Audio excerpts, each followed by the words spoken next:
Welcome to Mr. Nightbleed. Tonight we step past the rusted gates into forgotten graveyards where silence isn't empty. It listens. These are 6 real cemetery horror stories that are pure nightmare fuel, shadows that move without bodies, voices that whisper names they shouldn't know, and footsteps that follow when no one is there. This is a brand new channel, and my goal is 2,000 subscribers this month. But here's the strange part. Almost 90% of people who watch never subscribe. They just disappear into the dark. Don't be one of them. Hit that button now, because in this place, once you leave, you might not come back. Kill the lights. Mute the world. Let's begin.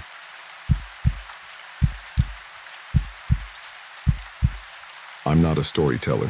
I mow grass, fix fences, and dig holes for a living. Prairie View Cemetery sits on the south edge of our town, half a mile past the feed store, just beyond the water tower with the fading blue jay painted on it. If you drive by on a windy afternoon, you'd think the place is empty except for wind and grasshoppers. But I can tell you almost every name in there and where they like to let the sun hit them. That's something you pick up after 19 years as a caretaker. I can also tell you that last October I heard something in that ground that made me reevaluate everything I thought I knew about dead people, the living, and what's between. We'd had a long, dry summer, the kind where the dirt turns to powder and the wheat stubble snaps under your boots. By September, folks were finally getting rain again, just enough to raise a wet smell from the earth that clung to the morning and the tools. That's when Daniel Whitaker died. He was 46, a farmer with a tan line on his forehead where the cap sat and a wife who ran the church nursery. He collapsed in his barn rolling a baler tire. Sheriff said it was a heart attack. Some people are old at 46 because the work ages them. He wasn't one of those. He was strong. I know because I helped him fix a gate hinge last spring, and he lifted the whole panel by himself like it was nothing. We scheduled his burial for a Tuesday. I dug on Monday because they wanted an early service. We have a backhoe, but I still square the corners by hand, out of habit more than necessity. I set the dirt neatly on the tarp beside the hole, smoothed the edges, and tamped the bottom. The ground there is loam over clay. You feel the difference in your shovel. The top gives, the bottom grabs. My helper Tyler was with me. He's 21 and impatient with pretty much everything except horror movies and his girlfriend's texts. Feels spongy, he said, bouncing his boot heel on the bottom of the hole. It'll pack, I told him. The clay's got moisture again. He shrugged and climbed out. When I stood in the hole to check the depth, I noticed the air felt cooler down there. It's always cooler in a 6-foot pit, but this had a movement to it. A faint draft against my ankles, as if something somewhere was drawing air in and letting it out. I told myself it was just the wind cutting across the field and making a vent at the far edge. Every grave is its own little weather system for a day. We set the green tent and chairs. Mr. Keene, the funeral director, came to check the vault fit. Keene is precise about everything and territorial about the dead. He's the sort who straightens a man's tie with 2 fingertips and then wipes those fingers on a linen. He watched me measure again and gave a tight nod. You ever notice the ground breathing? I asked him, half joking, half not. Ground settles, he said. Gases, moisture, voids. People see what they expect to see when they're hurting. I mean, before there's a person in it. He gave me a flat look. Then you're expecting to see it. I didn't push him. People don't like it when you talk about the ground like it has lungs. But as we packed up for the day, I stood a minute by the open grave and heard it. Not loud, not even obvious if you weren't already listening. A regular hush, hush, hush that had a human rhythm. 9-10 times a minute. I timed it without thinking. It made my scalp tighten. Then Tyler yelled from the truck about the gaslight, and the moment passed. The service on Tuesday was sad and large. The Whitakers have roots here. Erin, his wife, sat with her hands too still in her lap, while people told her how Daniel always had time for them. Their daughter, June, kept smoothing the back seam of Erin's black dress with a flat palm, the way a kid does when they need to keep busy to hold themselves together. Pastor Caldwell read the same words I've heard 100 times. The sky was white with high clouds, and a west wind kept lifting the edges of the tent. There was that smell of wet earth, the same one I'd noticed. When it was over and people drifted toward their cars, Erin stood and stepped right up to the casket like there was one more thing she'd forgotten to say. She didn't cry. She put her palm sideways against the lid, like she was listening with her hand. Then she nodded to me and Tyler. It was the smallest nod, and it meant, do what comes next. We lowered him. We set the lid. Keen checked the seal and the vault and gave me that tight nod again. When he left with the hearse, I watched the Whitakers and their church friends make a slow line down the drive to the gate. No one looks back, not until they're almost to the road. Then they look back quick, like it's a superstition. I've watched that too many times to count. Tyler and I took the tent down and folded the chairs. We put the straps away and rolled the lowering device back to the shed.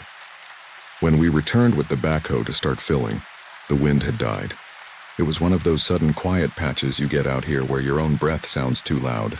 I climbed off the tractor and stood at the foot of the grave. The mound of dirt on the tarp was a neat rectangle, damp and dark, ready to go back to where it came from. That was when I saw it. The pile rose. Not much, an inch and a half, but enough to see.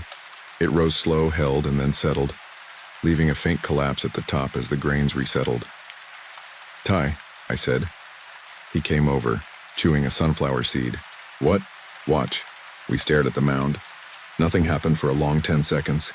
Then, slowly, the top bulged again like someone exhaling under a heavy blanket. Tyler stopped chewing.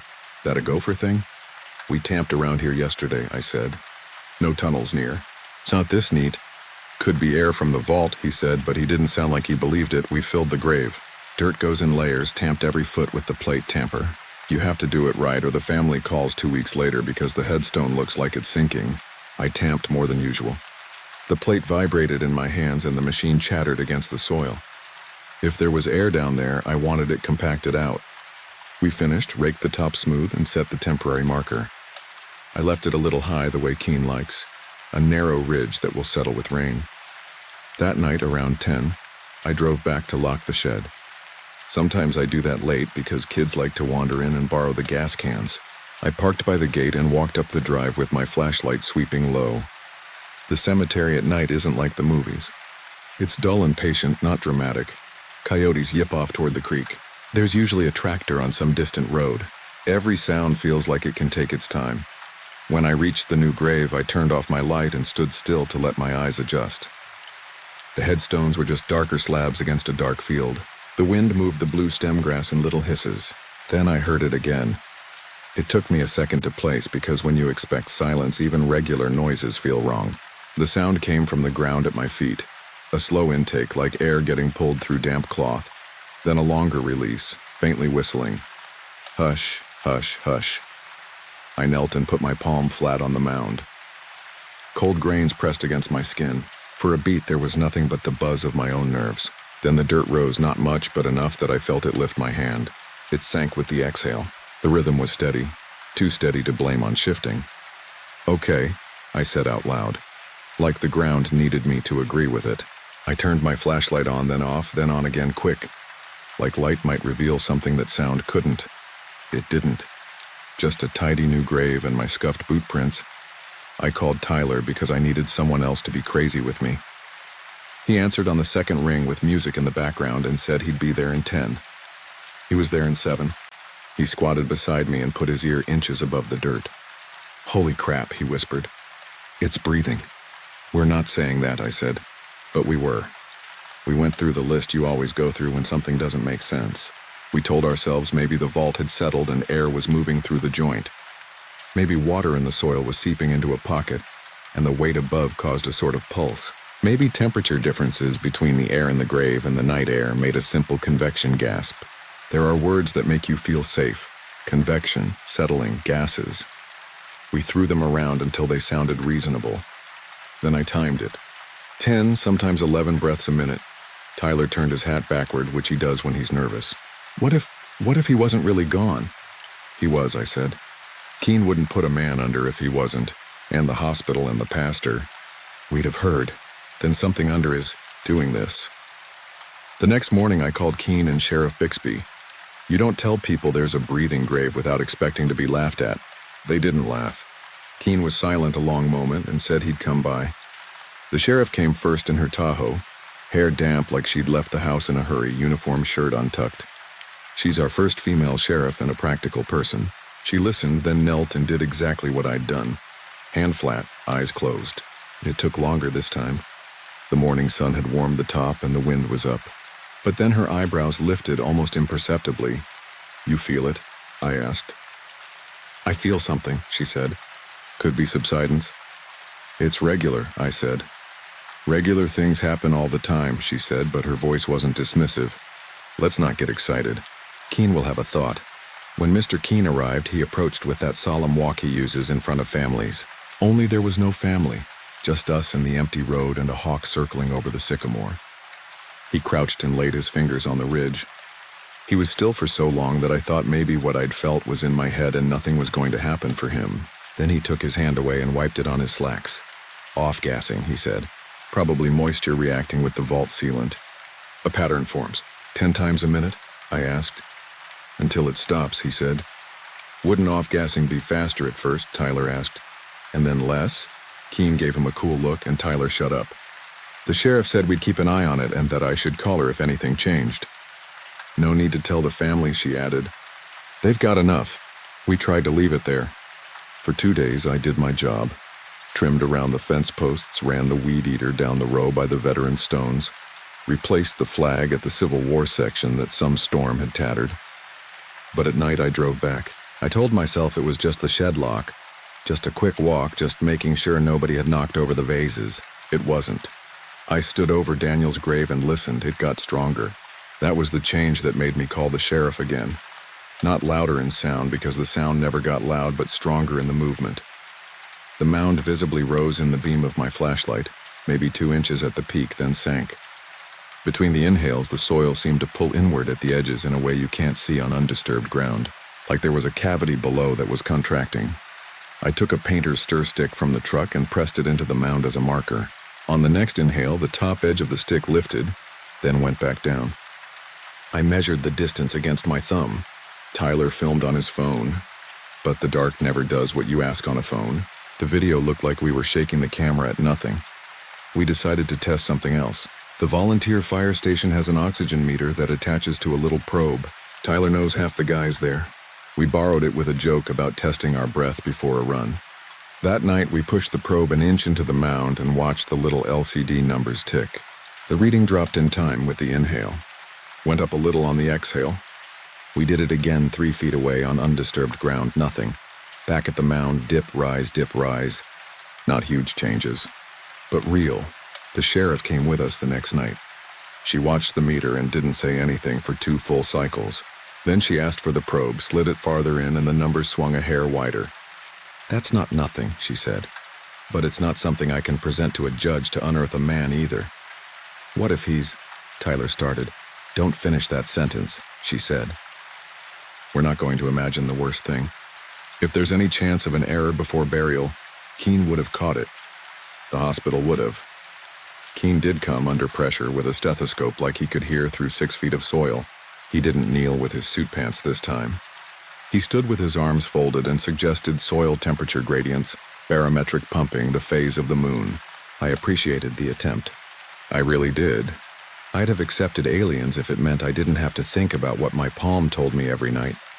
On the 5th night, Erin came. I didn't invite her. I wouldn't have. But small towns are nets. Nothing stays caught by just one pair of hands.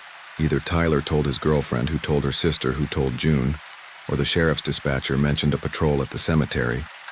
Or maybe Erin simply felt something wrong and drove until she found us. She pulled up in her minivan and sat for a minute with the engine ticking. Then she got out and walked straight to the spot like she'd been rehearsing it in her head.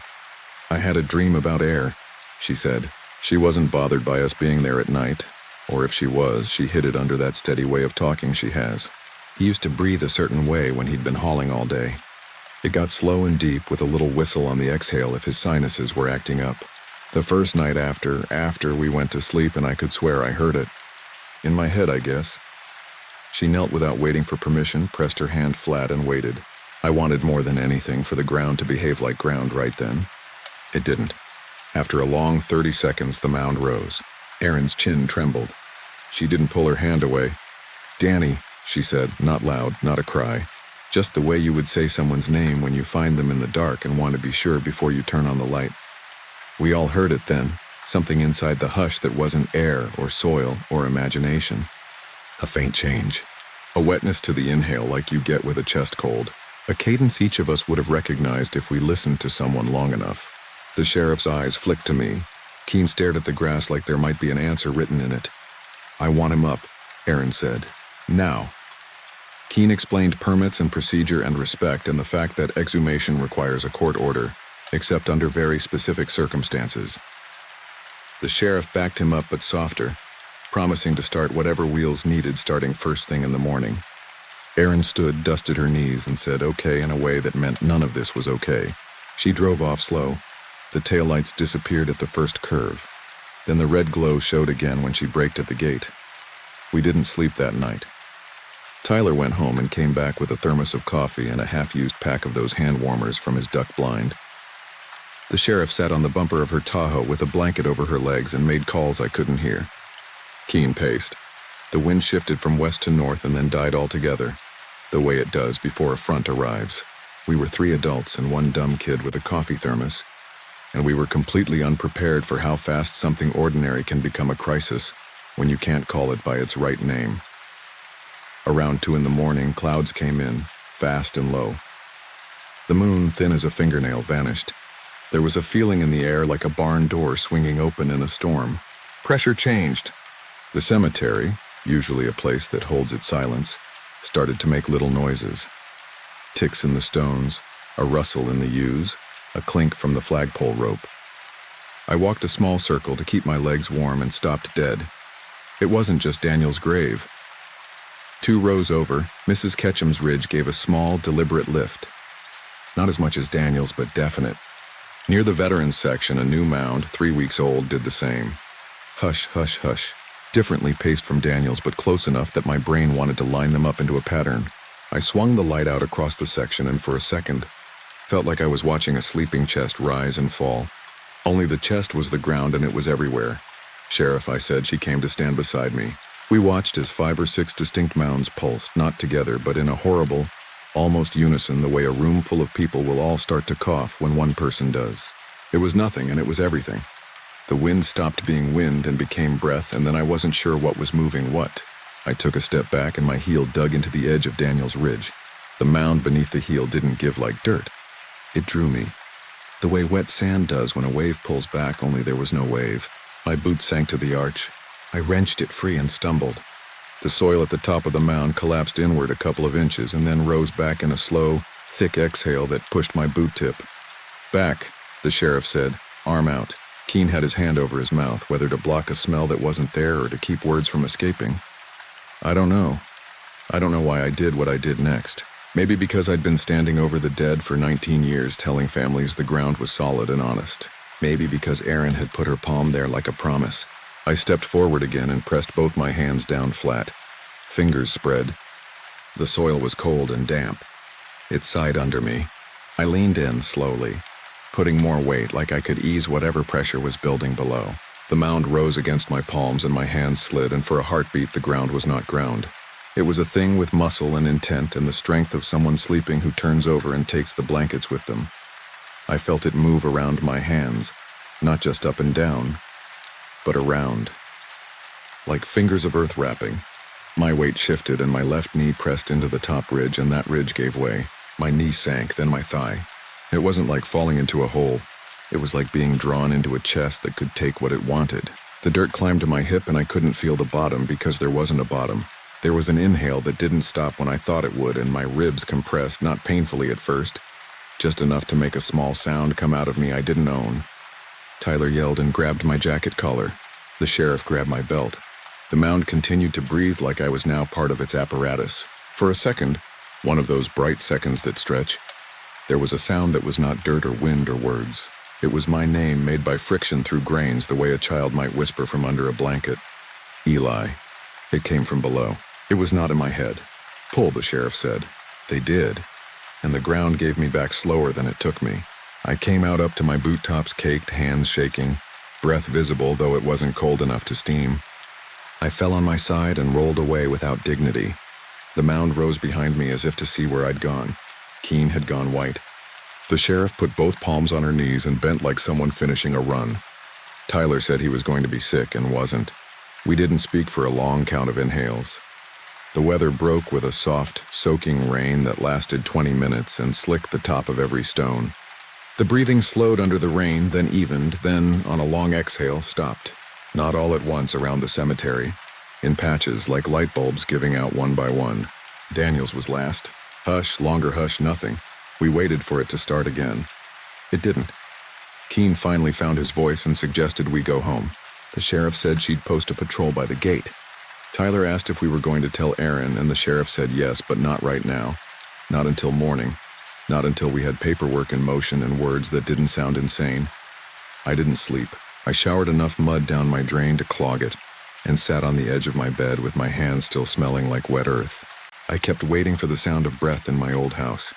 The refrigerator cycle sounded like it for a while. The wind in the gutter did too. I put both hands on my pillow and held it hard, then felt stupid and let go. By noon the next day, the courthouse had produced what the courthouse could produce: papers. Keene arranged a crew. The sheriff stood by to show this was sanctioned. We opened Daniel's grave with the same care we'd closed it. No theatrics, no cutting corners, no rushing because it had rained and the clay sucked at the shovel blades. We got to the vault. We opened the lid. We raised the casket. I'm not going to describe what I saw inside because that's for his family, and because you might have your own ideas and mine don't need to rewrite them. I will tell you this: there were no scratches on the lid. Not inside, not outside. If anything had wanted to get out or in, it hadn't used nails. The satin at the head showed a shallow depression, not where you'd expect it, but at the very top edge, like pressure had been exerted from above in a way that changed the padding. Keene noticed it too. He touched it with 2 fingers and then he didn't wipe them. He held them in the air like maybe he wanted whatever was on them to stay there a minute. We closed him back up. We put him back exactly as he'd been. We returned the soil. We tamped, careful as before. The sheriff spoke quietly to Erin, who had come and stood by with her chin up and her hands clasped so tightly the knuckles shone. Erin asked me if I had heard him, really heard him, and I said I'd heard something that sounded like him and that it had stopped. She looked at the grave and said, "He always stopped on his own after a while when he had a long day." Then she went home. We monitored the cemetery for a week at night and saw nothing like it. The oxygen meter stayed flat. The mounds were just mounds. If something had moved in the ground that night, it settled. If something had breathed, it had finished. If the earth had lungs, they'd learned how to hold again. No one wrote about it in the paper. There was no paper to write about it. We only have a weekly, and by the time Thursday came around, it felt wrong to spread it like gossip. People knew, in the way people know when a storm skirts the edge of town and knocks one roof off. They nod to each other at the feed store and say, "You hear?" And the other person says, "I heard." And that's that. I kept working. You don't get to quit just because the ground scared you once. I sharpened mower blades and scrubbed the algae from the water troughs and reseeded the bald spot by the far fence where kids cut through on their bikes. I avoided Daniel's section the first couple of mornings because I didn't trust my knees not to wobble.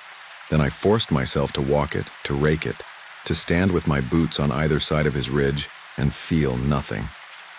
I felt nothing except at night. Not every night, not even often, but often enough to change the way I sleep.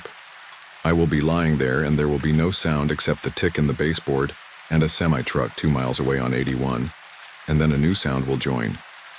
It is not the refrigerator or the gutter or the dog breathing at the foot of the bed. It is slow, too slow for a house sound, and regular with the slightest wetness to the exhale, as if air has to find its way through narrow places.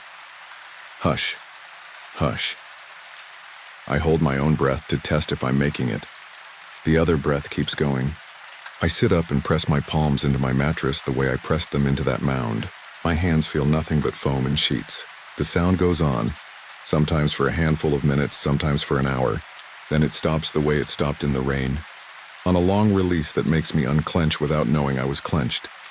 I thought I was losing it until last week when I was locking the cemetery after sundown and saw something I haven't known what to call.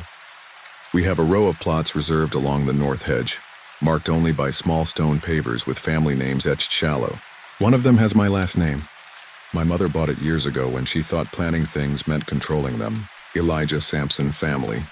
I don't think about it much. It's a square of grass like the others. Nothing to it. But as I walked by, the wind stilled, and the air got that draft feeling again around my ankles, and the grass over that square did something I don't like saying out loud. It lifted, not the way a gust moves it, Not this patch and then that patch. The whole square swelled a half-inch and settled. No soil moved. No sound came up. The grass just rode a tide that wasn't there and lay back down. I stood there until the mosquitoes found me. Then I said my own name out loud, which is not something you do at night in a cemetery if you want to keep your nerve, and went home. I slept with the light on and woke to no evidence anything had happened except dirt under my nails that I must not have washed out from someplace deep. You can explain almost everything if you work at it. Clay expands with moisture. Air moves through soil because temperature and pressure like to equalize. Burials are sealed places that adjust to rain and heat like lungs pumping. Maybe if you get a dry summer and then a wet fall and then a front from the north at 2 a.m, and a man under the ground whose breath you had listened to for 20 years without thinking about it, you can convince yourself you felt what you felt because your hands needed to feel it. Or maybe the earth keeps us the way we kept each other alive in life.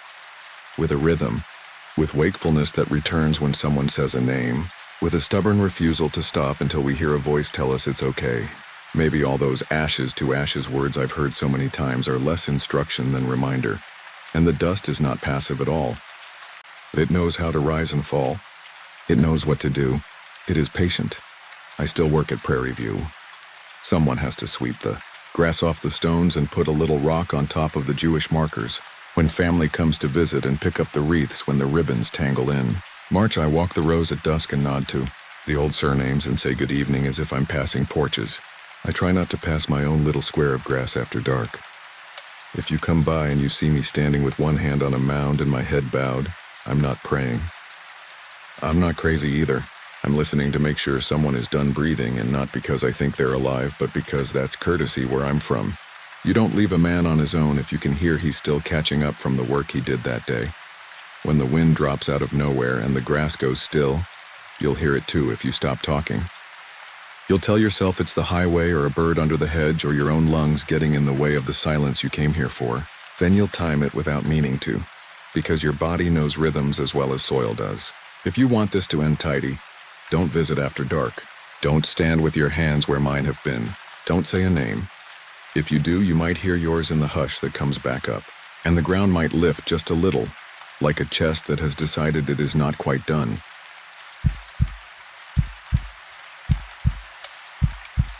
I wasn't the kind of person who broke into places, but that fall I was saying yes to things I usually said no to.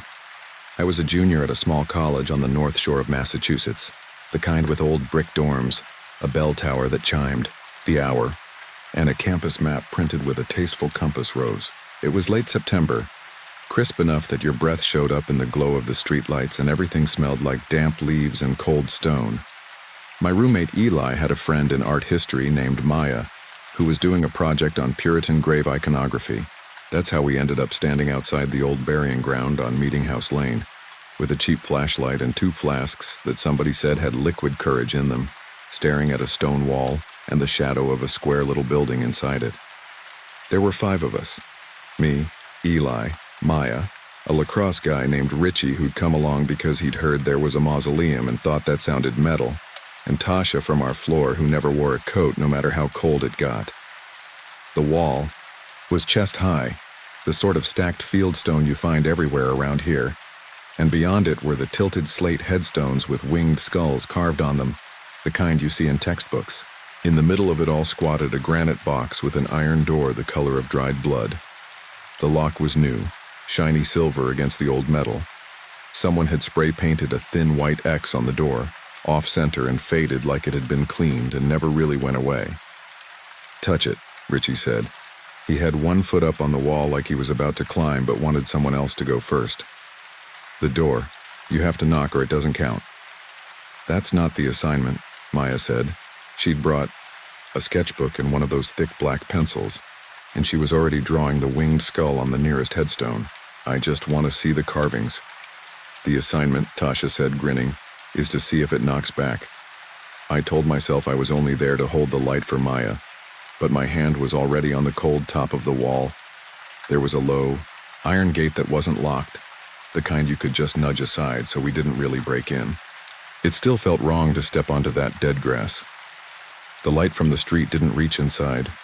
You would have thought the moon would make it romantic in a spooky way, but there was no moon, and even the sky seemed like it didn't want to look down. Our breath fogged and drifted, and the fog looked like it had weight. We moved through the rows of stones, names from the 1690s, symbols that looked like grim little cartoons, hourglasses with wings, skulls with sunbursts, straight lines that were probably vines but looked like veins. The mausoleum was small, barely taller than me, with a pitched granite roof like a child's drawing of a house. The iron door had a brittle look to it, as if it would shatter if you tapped it hard enough, but I knew iron doesn't do that. Someone had carved initials high up on the left. IH, or maybe JH, the serif of the I curled like a fishhook. There was a minister named Increase, Maya said before I could ask. Increase something. They loved those names. Increase, deliverance, thankful. This burying ground's been closed to new burials since like 1850. The mausoleum's later, though. 19th century family vault. Then what's with the Puritan lockbox gossip? Eli asked. He had both hands wrapped around the flask, warming them. He'd said he wasn't drinking, then took a swig anyway. She shrugged. Every town has one. Witch trials, secret bones, whatever. People like stories. It's not gossip, Tasha said. You knock, it knocks back. She tapped her knuckles on the side of the door, soft, 3 quick knocks. The sound didn't ring. It thudded, like knocking on wet wood. We held our breath. Nothing happened. That was your sound, Richie said, and knocked harder, like a dare to the night. The thunk came back, not loud, not immediate, but present, like a fist had traveled through something slow to get to us. One single knock, as polite as a neighbor. Nobody spoke. My scalp lifted and my jaw ached. The cold went from the surface of my skin into my teeth. That was you, Eli said, not convincingly. Again, Tasha whispered. I didn't know I was going to do it until I did.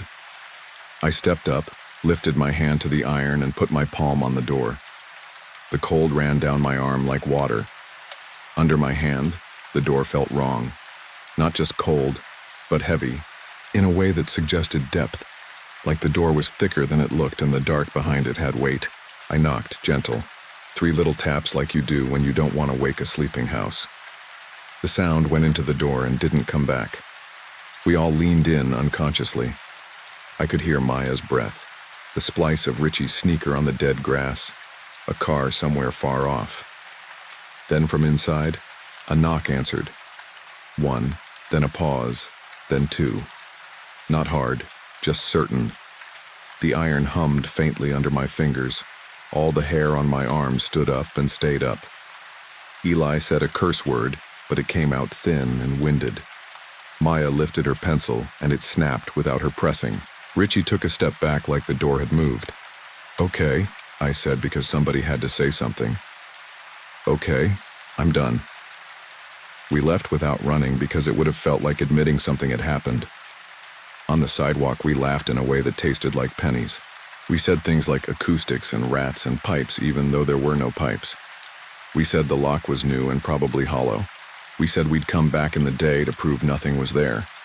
Richie joked that he'd bring a hammer and fix the echo. Tasha said she'd bring earplugs. Back in our dorm, we told the story to people who nodded like they didn't believe us, and then asked to be added to the group chat so they'd know when we went again. By morning, it was almost funny. The first knock in my room happened 2 nights later at 1:12 a.m., just as I drifted off. It came from my closet door, 3 evenly spaced raps. I sat up and looked at the closet and told myself it was the building settling. I didn't get up.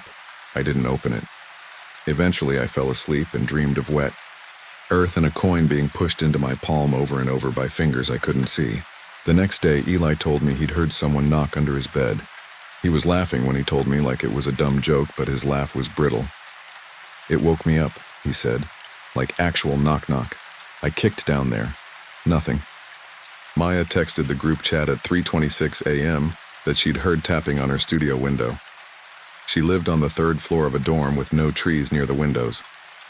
It was just the heat, she wrote later, deleting her earlier message, but not before Tasha replied with a moon emoji and the word polite.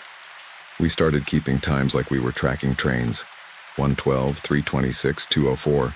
Sometimes it was 2 knocks, sometimes 3. Once it was 1, long and drawn out, as if whoever was knocking wanted us to know they had all the time in the world. It was never loud. It didn't need to be. You don't need volume when you're inside someone's attention. The knocks followed us. I heard one from inside a bathroom stall, muffled like knuckles on a thick book. Eli heard one while he sat in the library stacks, on the other side of the shelf he was leaning on. Then, after he moved 2 rows over, Maya heard one from the cabinet where she kept her charcoal. She opened it. Her sticks were all broken in half and laid out parallel like bones. There were other things too, but the knocks were what we told each other about because they were quantifiable and weird without being crazy. The other things were like intrusive thoughts the building had.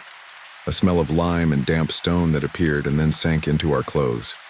A patch of white dust on my roommate's hoodie that I brushed off and then realized had gotten onto my palm, soft and gritty and suspiciously like ground-up old bone. Lines of wet on the floor that looked like something had been dragged and then evaporated. The number 17 chalked faintly on the stairwell wall, then gone when we looked for it the next day. We tried to call it what it was: stress, suggestion, the power of a good story to shape your nerves. We didn't go back to the graveyard. We avoided Meeting House Lane the way you avoid an ex, taking longer routes and making excuses.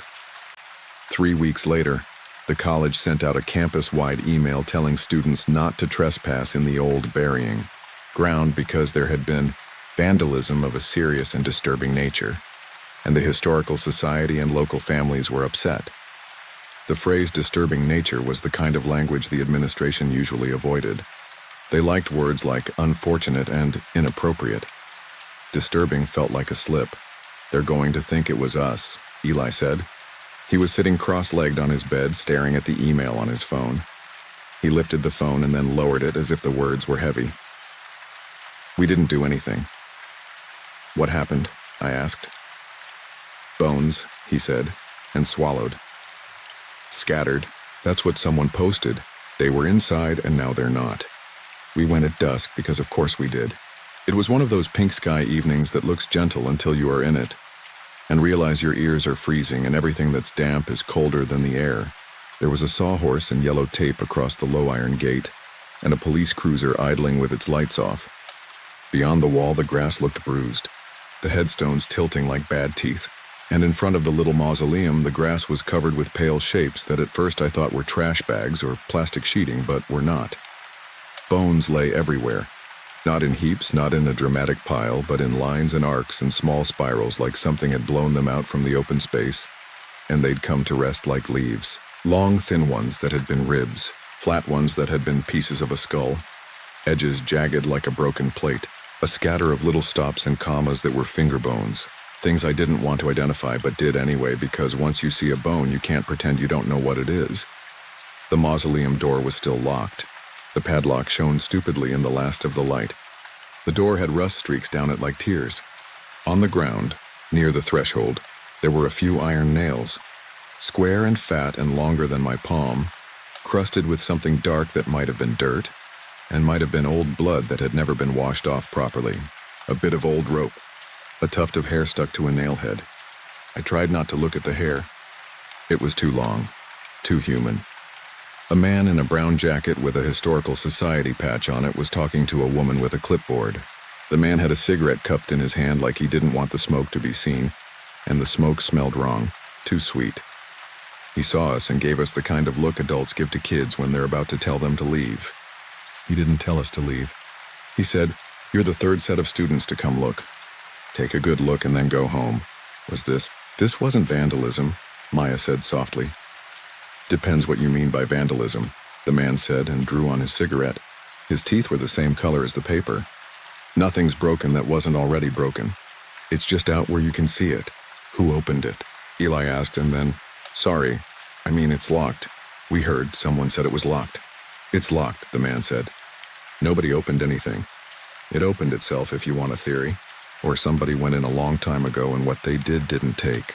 The lock's new because people like to turn the handle." "Who are you?" I asked, not to be rude, but to put some kind of name on the situation like it would reduce it. Caro, he said. He blew smoke the other way. I look after this place. Hasn't been anybody to look after it properly for 100 years. People think the dead take care of themselves because they don't complain. But they do complain. You just don't hear it until it's too late. The bones, Maya said and swallowed. Will you put them back? Caro gave the tiniest shrug. We'll try. We'll be here all night and all day tomorrow and all night again, most likely. And then after that, we'll put up more tape and some signs, and somebody will paint over the signs, and somebody else will climb the wall to take a picture for the internet. People think if they can't hear a thing, it won't follow them home. He looked at us like he'd said something obvious. We didn't move. Behind him, a younger guy with gloves knelt and lifted a bone with 2 hands like it weighed more than it should. He put it into a plastic tub. He did it again. The sound the bones made when they touched the tub was soft, like tapping glass with a fingernail. Go home, Caro said, this time like he meant it, and don't give it your name. We left. We didn't talk until we were past the next block. Nobody mentioned the thing about names. I kept mine in my mouth like a coin. The knocks got worse after that. Not louder, still polite, still the sounds of manners, but closer. They came from my desk drawer, from inside my backpack, from the heating vent like somebody had their ear pressed to the other side and was asking for me in a language that used the shape of rooms. Eli woke up one night standing in the hallway outside a basement door he didn't remember going to, with his knuckles sore like he'd been knocking for a while. Maya's sketches started to look like they were drawn by someone else. The winged skulls had their wings folded tight, and the hourglasses had hands around them. One morning there was a small bone on my windowsill. It wasn't a tooth. I knew that immediately because it didn't fit my idea of a tooth. It was like a little column with a flared end, and when I touched it, something old and cool traveled into my fingertips. I put it into a plastic bag and then took it out again. Because I couldn't bear to look at it through the plastic, I put it in the bottom of my desk drawer, under class notes and pens that didn't write anymore. That night a knock came from the drawer. I didn't open it. I lay there and listened to my own heart go faster and made bargains with the dark like a child. Richie rolled his ankle badly at practice and said he'd heard something knock on the goalpost just before he cut left. He laughed when he said it. He had bruises up and down his shins that looked like fingers. He showed us and then said the pattern was from the pads. We nodded and acted like we agreed. I think we have to bring it back, Maya said finally in our room with the door closed, while Eli stared at his own hands like they were not connected to him. The little bone was on my desk on a notebook lit by the lamp like a cheap museum exhibit. She had another, a shard she'd found in her laundry bag, thin as a potato chip and curved. Tasha had a knuckle bone she wouldn't touch. She used a pen to move it. They're not, Maya stopped. They're not ours. They shouldn't be where we are. We didn't take them, Eli said. I didn't take anything. You don't have to take a thing to have it end up with you, Tasha said. She had that grin again, like she was testing her teeth on fear and found them strong. You just have to touch the door. We didn't ask how she knew that. None of us put the bones down. We went back the next night because it felt like procrastinating would make whatever this was worse. It was colder than the first time. There was frost on the grass outside the wall, and the frost got thinner inside, like the ground was breathing out something warmer than the air. The yellow tape was gone. The police weren't there. The gate was closed. The light from the street made a rectangle on the path and then gave up. We each carried what we'd found wrapped in cloth like we were trying to keep it decent. In my pocket, the little bone was heavy in a way that wasn't weight so much as attention. It had a presence like a hand on my shoulder. It made me walk carefully. The iron door looked dirty. There was a handprint on it that wasn't one of ours. The padlock was rimmed with a thin white ring like salt. What do we do? Eli asked, and his breath smoked. Leave them, Maya said, right at the threshold. Don't knock. Don't ask for anything. We stepped up one by one and set our bundles down. The cloth made no sound on the stone. It wasn't until then that I noticed the ground around the mausoleum wasn't flat anymore. The grass had a ripple to it. A settling like something that had been packed tight was loosening. From somewhere far beneath, a sound came up that was not a knock and not a voice and not anything I'd ever heard out loud. The closest I can get is that it was the sound of a house when the heat kicks on after a long time. But deeper and older and not mechanical. A sigh that had been waiting for centuries. Don't, Maya whispered, but she wasn't whispering to us. She was looking at the crack around the door like it was a mouth. Behind us, something rustled in the grass. I turned, expecting an animal, a person, anything I could know. The bones we had seen in a scatter the day before were moving. Not fast, not dramatically. They were sliding the way you might push a chair across a carpet, steady with a kind of intention. They weren't heading for the door. They were heading for us. I stepped back without meaning to, and my heel touched iron. The door was colder than air has a right to be. "They're not coming for us," Tasha said, but her voice was high and her mouth was small. "They're coming to be closer to the door." "No," Eli said, as if disagreeing would make it so. His hands were shaking. He put them against his thighs to stop them, and they shook against the fabric. "No, we leave them. We go." He took one step, and the ground gave a little under his foot like a damp sponge. The sound came again, low and patient. I didn't realize until later that it was in time with my heart. Behind the first sound came another, more familiar. 3 knocks. Not on the door. Not on the stone, on us. That's the only way I can put it. The sound of knuckles on bone, but inside. As if the thing that had answered us that first night had learned where to find us, and brought its etiquette with it. Maya squeezed her eyes shut and said a name. I don't know why she said it, but it was the name carved on one of the oldest stones. Deliverance or thankful, something like that. It sounded like a prayer. It sounded like something someone's mother might have said before bed 250 years ago. The wind shifted and brought the smell of river water and a sweetness like damp linen left in a cedar chest too long. "I'm sorry," I said out loud, though I didn't know who I was apologizing to. The dead? Maya, myself, for not leaving when I should have. "We're sorry. We'll go." The door didn't move. The padlock didn't click. The iron was just iron. But the night rearranged itself around us the way furniture moves in a room when you turn off the light and then turn it on, and somebody's been in there while your eyes were closed. The space got smaller without the walls getting closer. The air thickened. I could hear my breath and Eli's and Maya's and Tasha's, and under all of it the thing like a sigh, as if the place where the mausoleum had been was now where we were, and the door had never been outside at all. Something touched the top of my head. I flinched, and it wasn't there. It was a thought like a hand. It was the understanding that doors don't just keep things in. They keep the world arranged. And when you treat a door like a game, the arrangement changes. "Don't give it your name," Caro had said.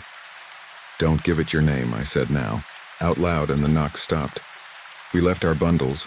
We backed away slowly, and then we ran because there was nothing elegant left to do. We cleared the gate without touching it. We didn't look back because I knew if I looked I would see nothing in the place where the mausoleum was supposed to be, and that would be worse than seeing something. We didn't go back. Classes kept happening. Leaves fell and got slippery and then froze into the sidewalks. The email about the burying ground got replaced by emails about flu shots and the winter formal and a student theater production of Macbeth that they insisted on calling the Scottish play in every announcement like a joke. In the dining hall, the soups rotated through their cycle. If I had been a different person, I might have convinced myself we'd made it up collectively, that we'd been high on story and darkness and the power of making each other shiver. But there were small things that wouldn't let me forget.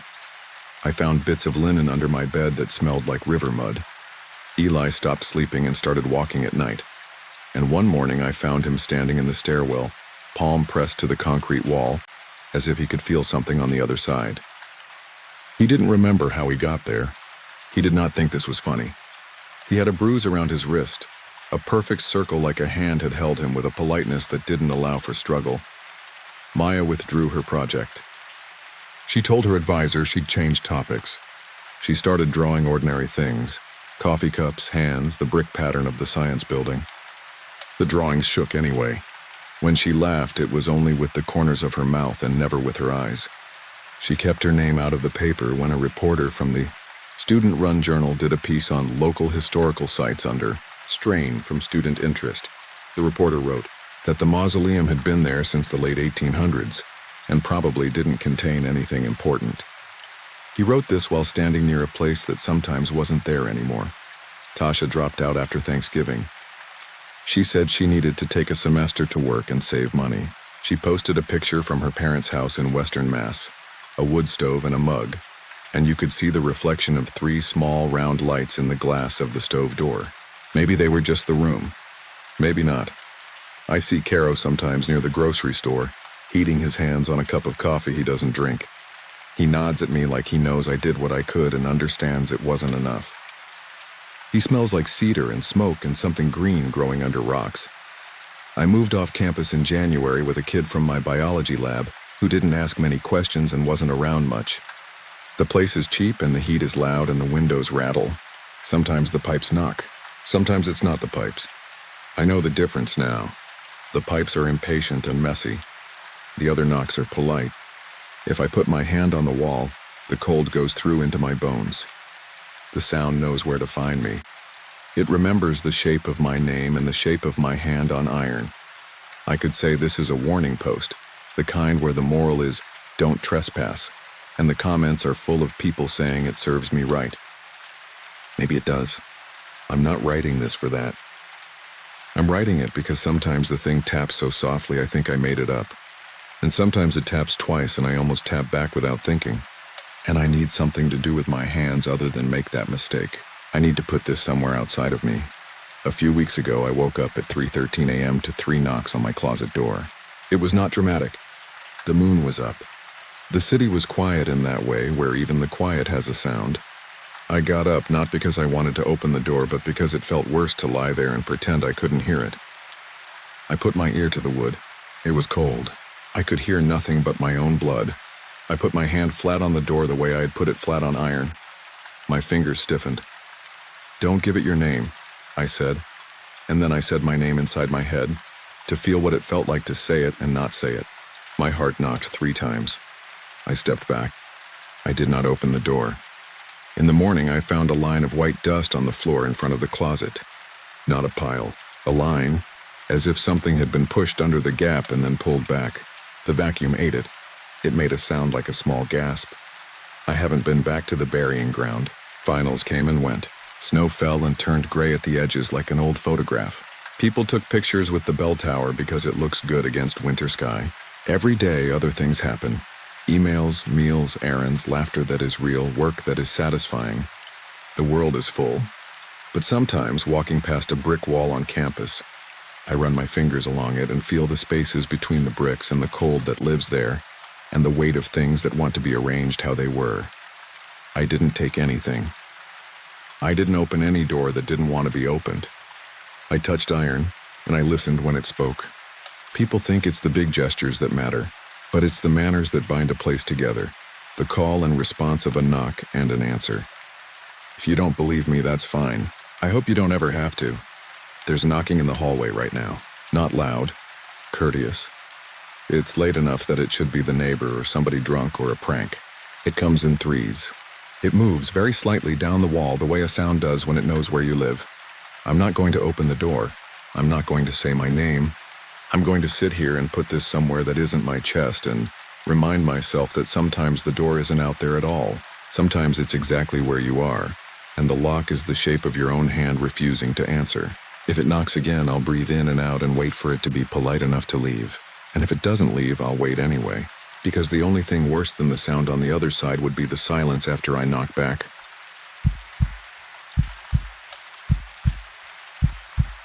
I grew up thinking I knew how to read the hills.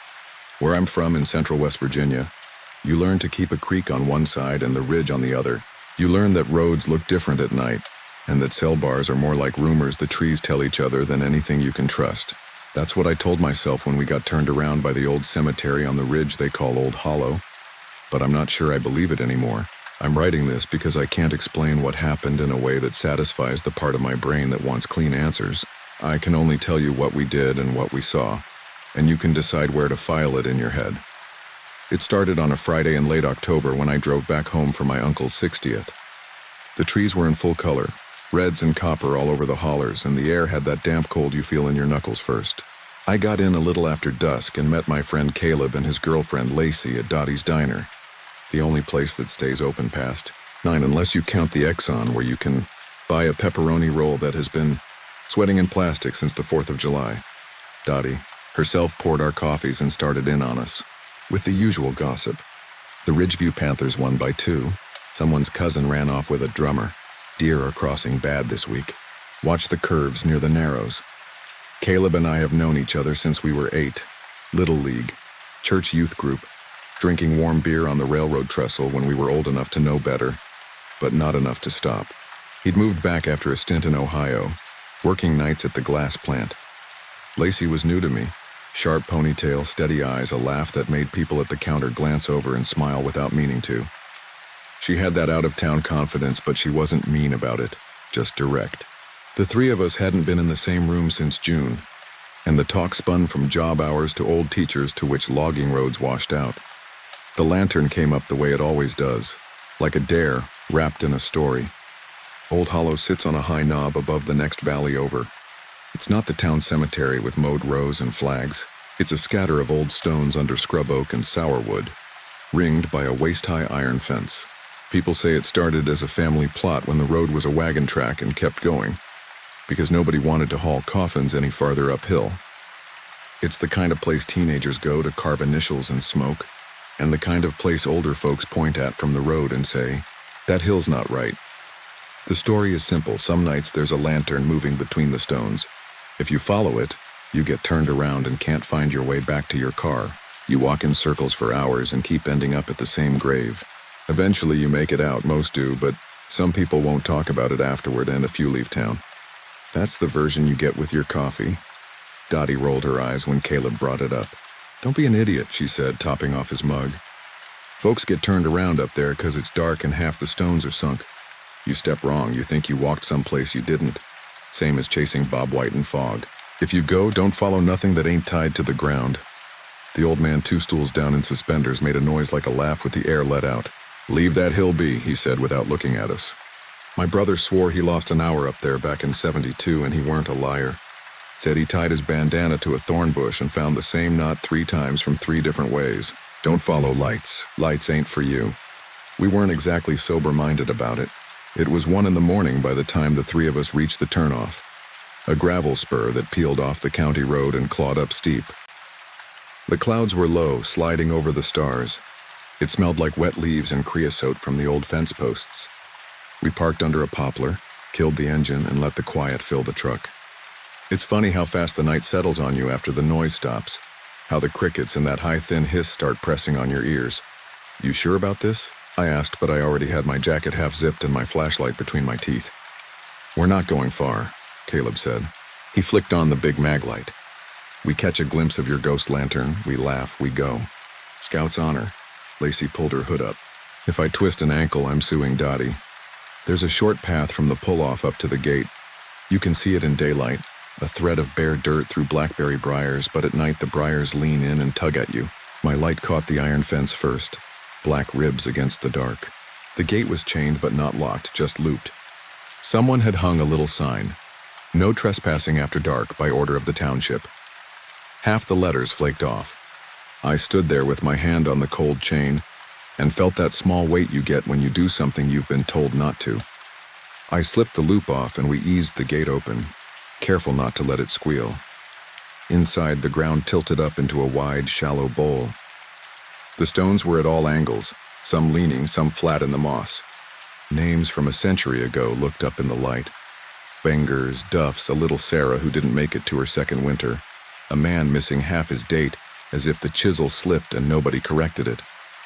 We walked slow, not out of respect, honestly, but because you don't want to fall into an ankle-taker hole in a place like that. There were bottle shards near some stones, pennies on others, a recent plastic windmill stuck in the dirt where a new granite marker had proper polished letters. It turned in the little breeze and made a faint clicking noise. We hadn't been moving 5 minutes when the light appeared. My first thought was that someone else was there, another flashlight or a phone, but it wasn't. Flashlights throw beams that cut the dark in straight lines. This was a round, steady glow with a weak halo around it, quivering like heat. It hung a little higher than my waist and moved as if someone were carrying it carefully. 2 steps, pause, 2 steps. It slid between 2 tall stones and seemed to look back at us without changing shape or direction, which is a stupid thing to write, but that's the only way I can say it. It had attention. Caleb gave me a look I recognized from 100 bad ideas. "Well?" he said. "I hate this," Lacey said softly, but she took a step forward with us. We followed. Of course we did. We were 3 grown adults with flashlights who had laughed at the legend over coffee. We picked our way between the stones, trying not to trip, eyes on that circle of glow. It kept the same distance without us talking about it. Not close enough to show us who held it. Not far enough to lose in the fog that pooled low over the grass. I could smell old iron and damp dirt and something else like a charred wick. The smell you get when you blow a candle out in a closed room. Crickets sang and stopped and sang again in a pattern I couldn't place. The ground tilted, then leveled, then tilted the other way.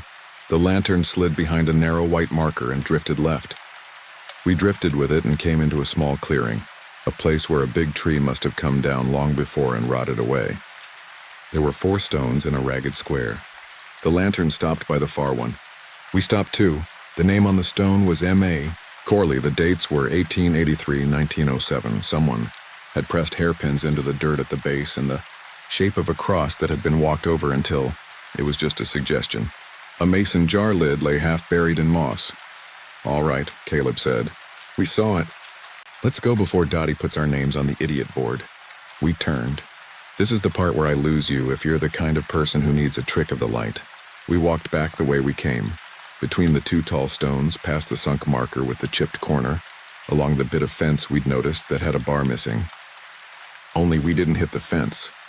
We walked for what felt like the same minute and came out into the same little clearing again. The lantern drifted to the same spot beside May Corley's stone and stilled there, patient as a person waiting for you to finish a sentence. "Okay," I said, and I could hear the wobble in my voice. We zigged. "No big deal. Try again."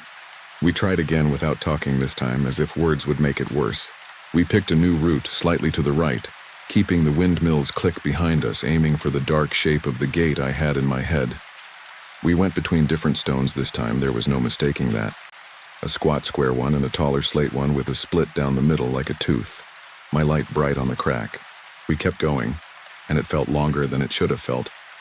And then we came out into the clearing with the 4 stones, and there was May Corley again, and the lantern. Lacey grabbed my sleeve. "No," she said, so quiet I felt it more than heard it. "No." Caleb took a breath like he was about to say something to calm us, then didn't. He panned his light in a wide arc and lit nothing but the crowded dark of stones and scrub. "All right," he said carefully, using the tone you use with people who are hurt and can't see it yet. "We're looping. It happens. Fog messes with your depth. Everything's the same color, da-da-da. We need a fixed point. A landmark." He pulled his hoodie string out of his hood, snapped it off with his teeth, and tied it to a low branch on a scraggly cedar by May's stone. "There. We'll walk away from the lantern and look for this string. If we see it, we know we're back where we started. If we don't, we keep going." I took my shoelace out of my left boot and looped it around a rusty bit of fence post lying in the leaves. Lacey broke a stick and stuck it upright in the soft ground like a little flag. We were making a point. The lantern didn't move or dim. It just watched us in that steady, ugly way candlelight in the wrong place watches you. We picked a line that took us away from everything we'd used as a marker before. This time I counted my steps, 1 to 10, then 10 again, 5 sets, then 6 up to 30. I listened to my own feet and the snap of twigs and Caleb's breathing and Lacey muttering small prayers she probably hadn't said since childhood. The fog thinned and thickened. A whip-poor wheel called and stopped. We reached a little dip where water must run in spring, jumped it, climbed the other side, and came into a space that had 4 stones set in a ragged square. The lantern slid gentle as a boat bumping a dock coming to rest beside it.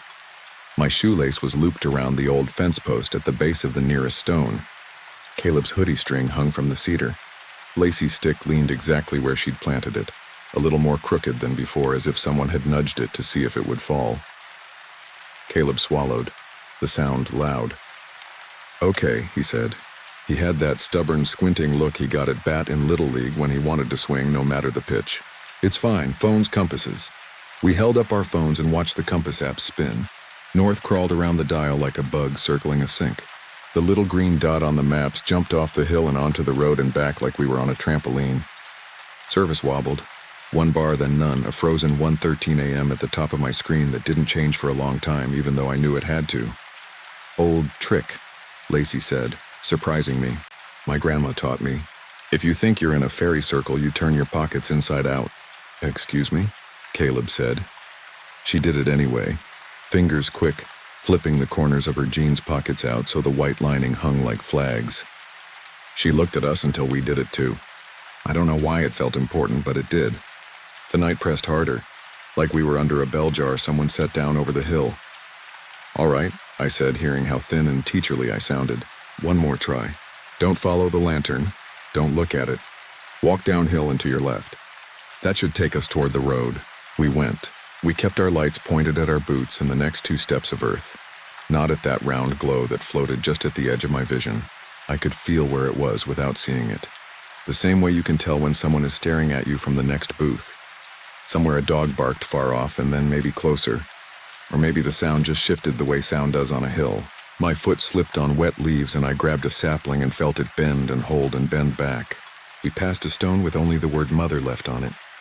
The fog lifted and let me see the tangle of black branches, then sat down again. My beam hit iron and my heart lunged at my ribs in relief. Fence. The black ribs of the fence came up out of the ground 10 feet ahead. Beyond it, shapes that were not stones. Trees leading down to the road. I could have kissed the cold metal. "Gate," Caleb said, and there was a laugh in his voice again. "Get the gate." We moved along it, hands on the bars. The gate should have been 20 feet from where we were, because that's where gates are in places like this. By the path, where the land dips. We walked that 20 feet and then 20 more, and the fence kept going. Iron ribs, no breaks, no hinge, nothing but black lines. The world felt like a hallway in a nightmare, where the door keeps scooting away from you by an inch every step. We tried the other way, back past where we first hit it, and it rose and fell with the ground and kept on being a fence with no gate. After a while, the lantern slid between us and the fence. Not very close, not threatening, just placing itself like a hand in a conversation, and we realized we'd been herded away from where we wanted to go. That was when Lacey started crying. Not sobbing, just silent streams of tears in the dark. "I want to go," she said, voice flat. "I want to go now." "We will," I said, and meant it. "We'll sit tight and wait for morning. People get lost at night. Dawn's not far. We don't have to move." Caleb shook his head. "I'm not sitting here and letting some hill make fun of me." The lantern drifted back toward the clearing like a patient dog leading someone who refused to be led. We followed without deciding to. It felt easier to follow than to resist, the way a current pulls you if you don't dig your heels in. And after 10 minutes, we were standing with May Corley again. I noticed something I hadn't before because we'd always been coming from the other side. The inscription at the bottom, the little verse you sometimes see, was there. But I couldn't read it because a smear of dirt obscured the middle. I crouched and brushed it away. The letters were shallow but neat. "Guide me if I cannot find the way home." I don't know why that made my stomach drop. It was just a sweet old phrase. It felt wrong to read it out loud, so I didn't. The next 2 hours stretched thin. We tried everything that didn't involve splitting up. We sang a little to keep our courage up. Dumb songs we all knew the words to without trying. Old church camp and a snatch of John Denver, and the sound died in the fog like we were singing into coats. We tried going straight in one direction with our hands on each other's sleeves like a kindergarten chain. We tried walking backward for a minute because of some folk thing I half remembered about confusing spirits. We tried using the stars and then remembered we couldn't see them. We sat and counted to 300 to see if it helped reset something. It didn't. Every path circled, every circle closed on the clearing, and every time the lantern was there before us. Patient as a person who has all night. Around the time I thought dawn had to be close, even though our phones still said 113 or 118 or nothing at all, something changed. The lantern came closer. It had kept its distance up until then, never nearer than the length of a small bedroom, a polite gap. Now it stepped in, if something without feet can step. It came within arm's length, and for the first time I saw what it was not. It wasn't an electric lantern. There was a glass chimney and a collar, and the faint shape of a wire handle, and the yellow flame inside guttered in a way that flame does in a narrow draft. But there was no body, no shadow of a hand, nothing casting light the way light is supposed to be cast. The stones behind it looked the same as before, like the glow existed on a layer laid over what was real. It made a sound, like glass touching glass. A little clink. Lacey flinched so hard she hit my shoulder. Caleb exhaled like he'd been punched and thrust his hand toward it. I grabbed his wrist without thinking. "Don't," I said. "Why not?" he said, furious, childlike both. "If it wants us to follow, then—" The light flicked once like a blink and rolled to the side. It hovered over May's stone and then away and then back 3 times and stopped. It took me a second to understand what it was doing. It was showing us the name, but it wasn't the name I had read at the start. The stone still said Me Corley in the big letters at the top, but beneath the dates were wrong. Not completely wrong. The 1883 was still there. The second date, 1907, had softened the way chalk softens in rain and firmed into different numbers. My light shook in my hand as I read the curve of a 2, the tail of a 5. 2025. The 0 was still vague, like it was being decided. The lantern drifted down to the grass at the base as if inviting someone to see closer. On the line below the little verse, new letters had started to rise out of the stone like bubbles in lime. The first was a C, then an A, then, slow, terrible, the next curve hinted at an L. Caleb jerked away from me like he'd touched an electric fence. "No," he said to the stone, because it was easier to say it to that than to the air. "No. We're going," I said, and I felt something inside me go hard. "We're going now. Downhill we get to the road however we do it. Pockets out backwards singing, 'I don't care,' we ran." It was stupid to run. It was the only thing that felt like a choice. We crashed through briars and snapped twigs and tripped and caught each other and then didn't. The lantern came along beside us, never ahead, never behind, as if it had a claim we were pretending not to hear. I could taste metal. I could hear my own name in the sound of the wind, not whispered exactly, but rounded out in a syllable that fit too well to be random. We hit the fence again and this time didn't care about the gate. We grabbed the bars and hauled ourselves up, over and down, pants catching, hands skinning, Lacey gasping. We dropped on the outside on the slope into trees that were not stones, into brush that smelled like wild rose and rot. I turned to help Lacey and saw the lantern on the other side of the fence at the spot we'd climbed, bright as it had ever been, the glass chimney clear, the flame steady. It did not follow. For the first time, I felt that we had found a boundary and held it. "Okay," I said, shaking out loud into myself. "Downhill. No lines, no paths. We slide if we have to." We went sideways and down, angling by the drag of gravity on our heels. Once we hit a dry creek and turned with it, and that felt right because water always goes somewhere you can follow. The trees opened and closed. The fog pulled back like an old sheet pulled from furniture. A shape moved across the lower slope that was too wide to be anything but the county road. And then the silver sliver of the truck's bumper caught a thread of moonlight, and I could have put my head on it and cried. We broke out onto gravel and stood with our hands on the hood, panting, filthy, shaking. Behind us, up the hill, no light moved. The fence line cut the sky in a tiny wavering line like a wrinkle. We got in the truck. Caleb put the key in and turned it, and nothing happened. He turned it again and again, uselessly, like the act of doing it meant we were still the kind of people whose trucks started. On the fourth try, the engine caught with a cough and the dash lights came on all at once. The clock read 5:52 a.m. None of us had looked at the time since the first awful hour, because the time didn't mean anything while we were in there. Lacey's hands were in her lap, palms up, as if she had been begging and forgotten to stop. The inside-out pockets of her jeans made little white petals against the denim. Caleb pulled us onto the county road. Nobody talked. We didn't hit the turn for Dottie's. We drove farther just because forward felt like the only direction left. When we reached a spot where a logging road widened out to let trucks pass, he eased off and parked.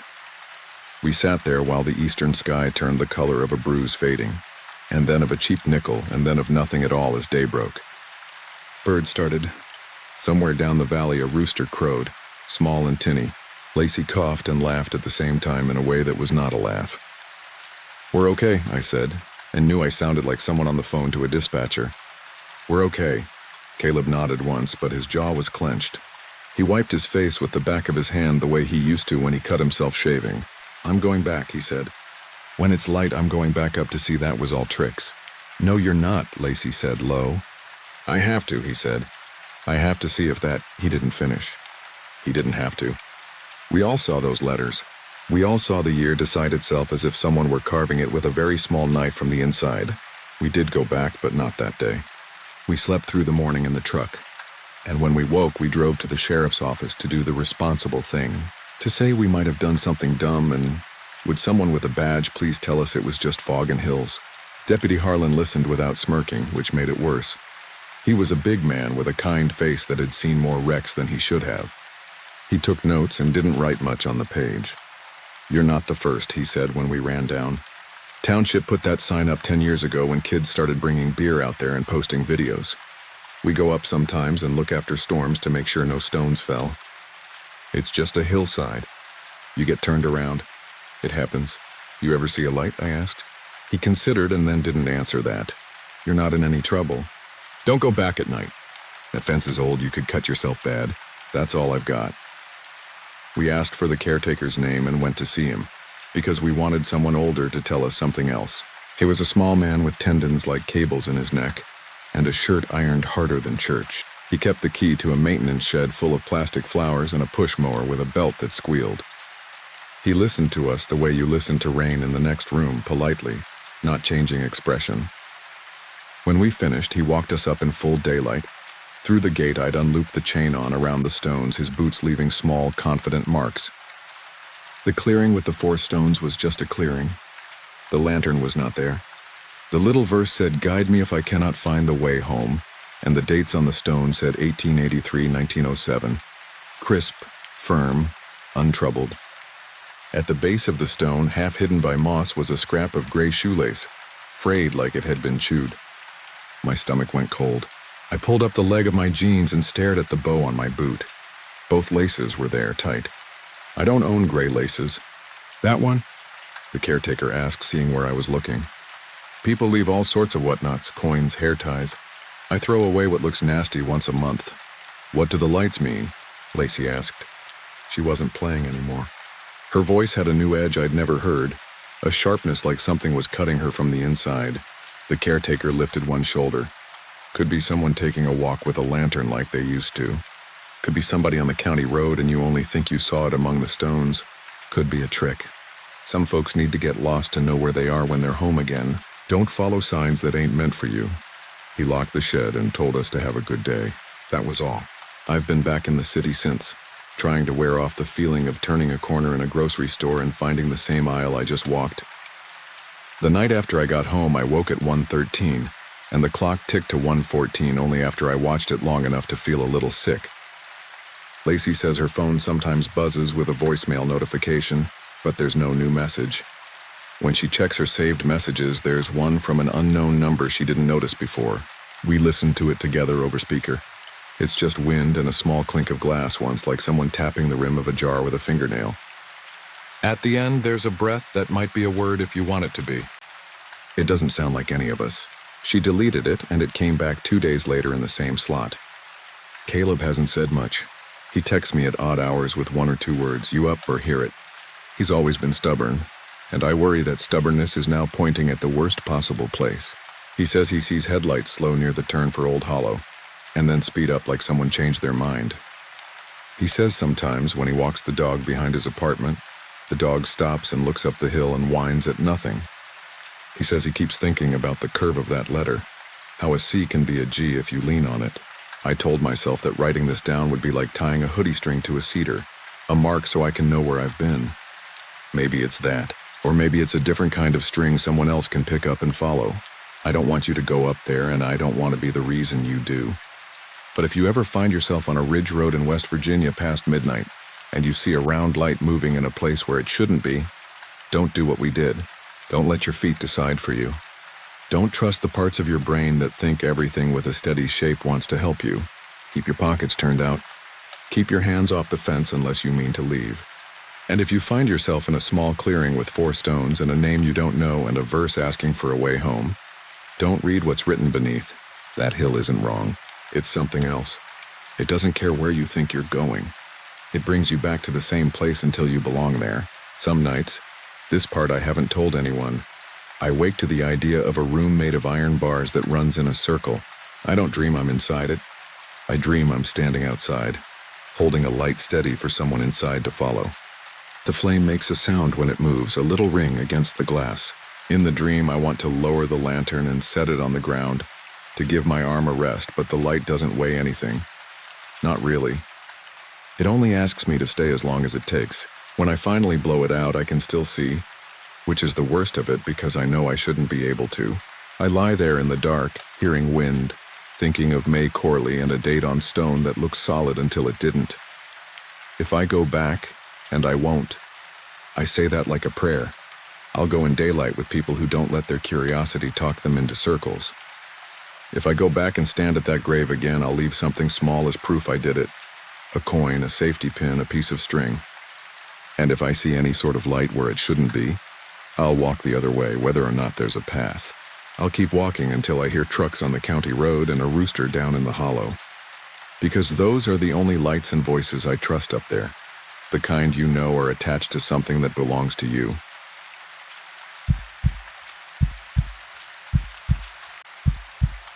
I didn't go out there to stir anything up.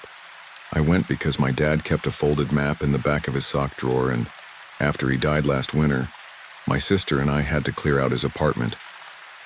The map wasn't even a real map.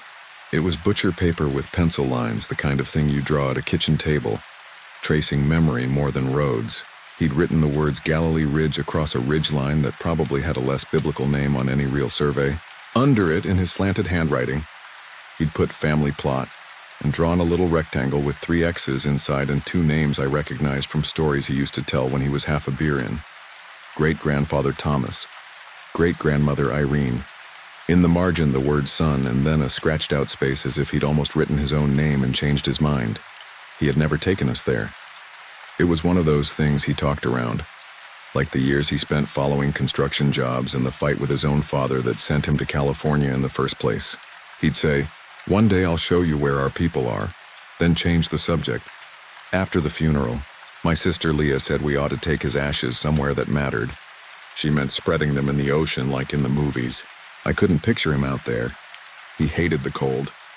He had dessert skin, always 2 shades darker than mine, always smelling faintly of motor oil and sun. I took the map. I told Leah I was going to drive out for the weekend and see if it was even real. If I found anything, maybe we'd plan something bigger. She didn't say no. She just told me to share my location and call when I got there. She's the practical one. The turnoff was an unmarked track that peeled away from a county road east of Barstow, the kind of track that looks like somebody dragged a chain through the sand and called it a lane. Joshua trees hunched against a pale sky. Old tires half buried in the berms. A stop sign pocked with holes where somebody had used it for target practice. The air had that flat salt and metal taste you get near dry lakes. The truck's temperature gauge climbed and the AC pushed more noise than cool, so I rolled the window down and let hot wind slap my arm. When I pulled into a gas station at Newberry Springs to top off and buy water, the guy behind the counter asked where I was headed. He had the long, patient look of someone who'd watched the same horizon all his life. "Looking for an old mining camp," I said. "Galilee Ridge." He picked a piece of jerky out of his teeth. "Might mean Galilee Camp, that's up past the dry wash. 3 shacks and a windmill base. Used to be a church there for 6 months, then it blew down. People come through sometimes looking for bottles. Watch your tires. There's hardware all over. You heard of a burial ground up that way?" He shrugged without moving much. "Folks put people in the ground pretty much anywhere out here. Sand is easy, but if you're thinking formal, you're better off in Daggett. Why?" "Family history," I said. He nodded like that covered everything. As I turned to leave, he added, "Wind's wrong today. Take it easy."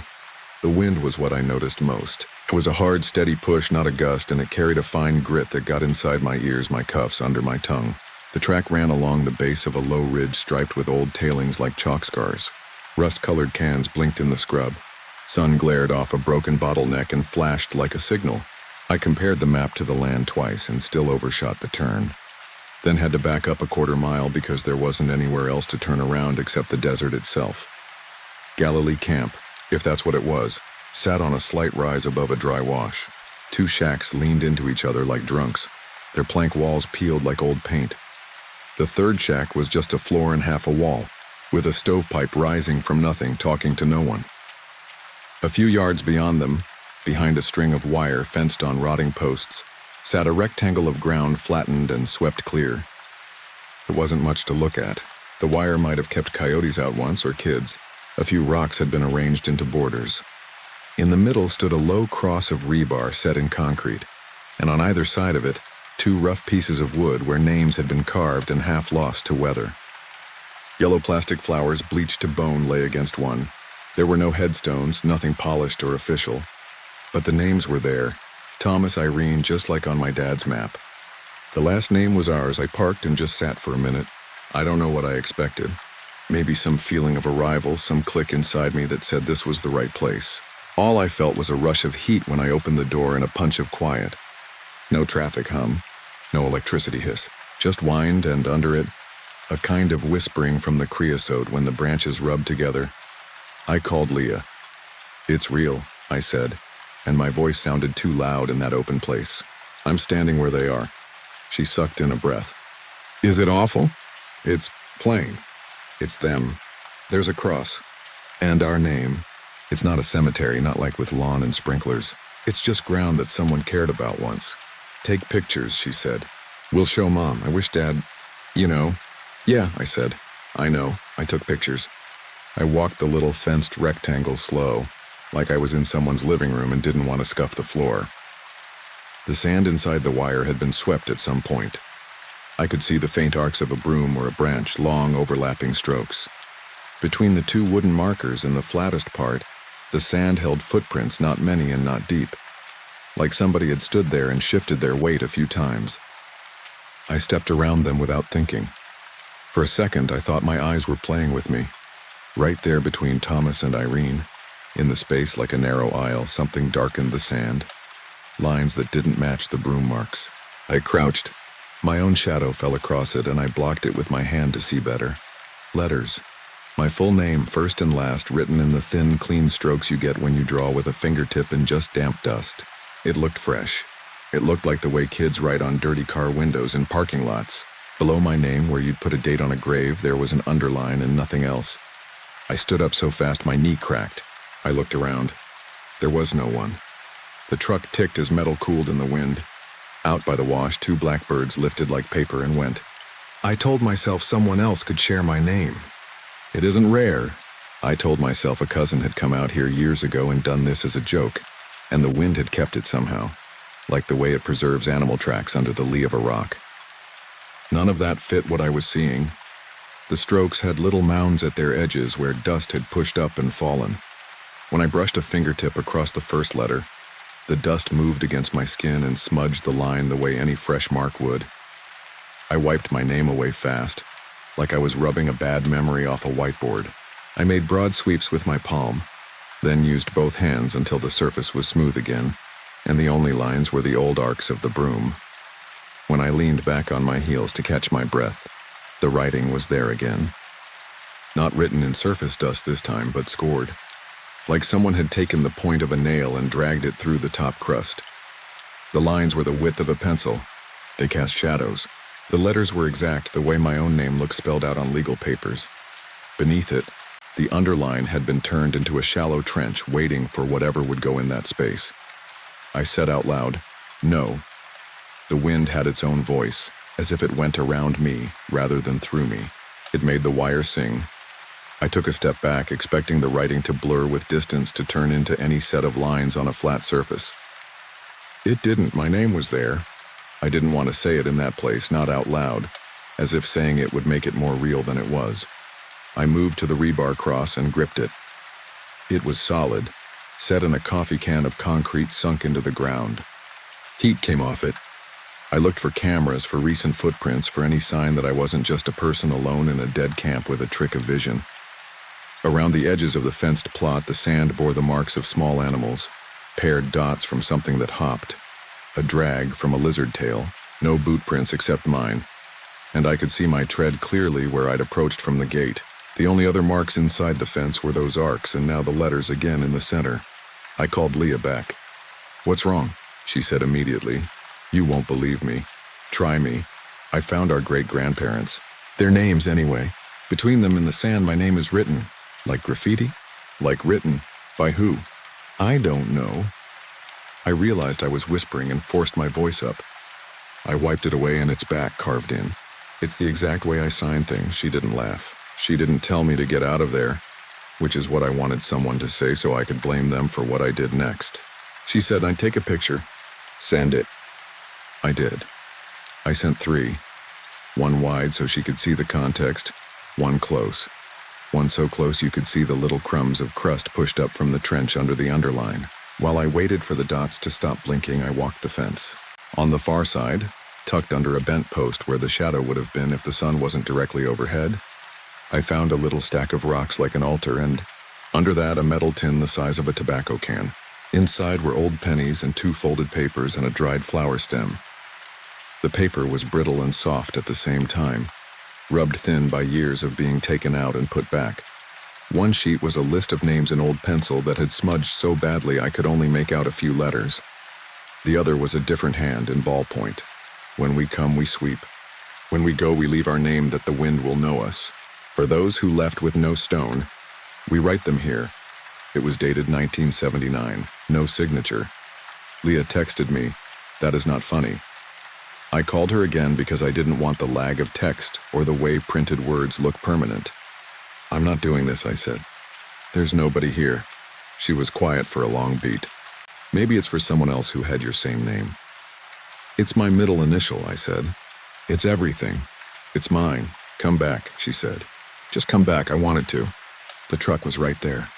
I could be at the highway in 20 minutes, but I had that map in my pocket, and I had Dad's ashes on the floor of the back seat in a cardboard box because bringing the nice urn out here had felt wrong.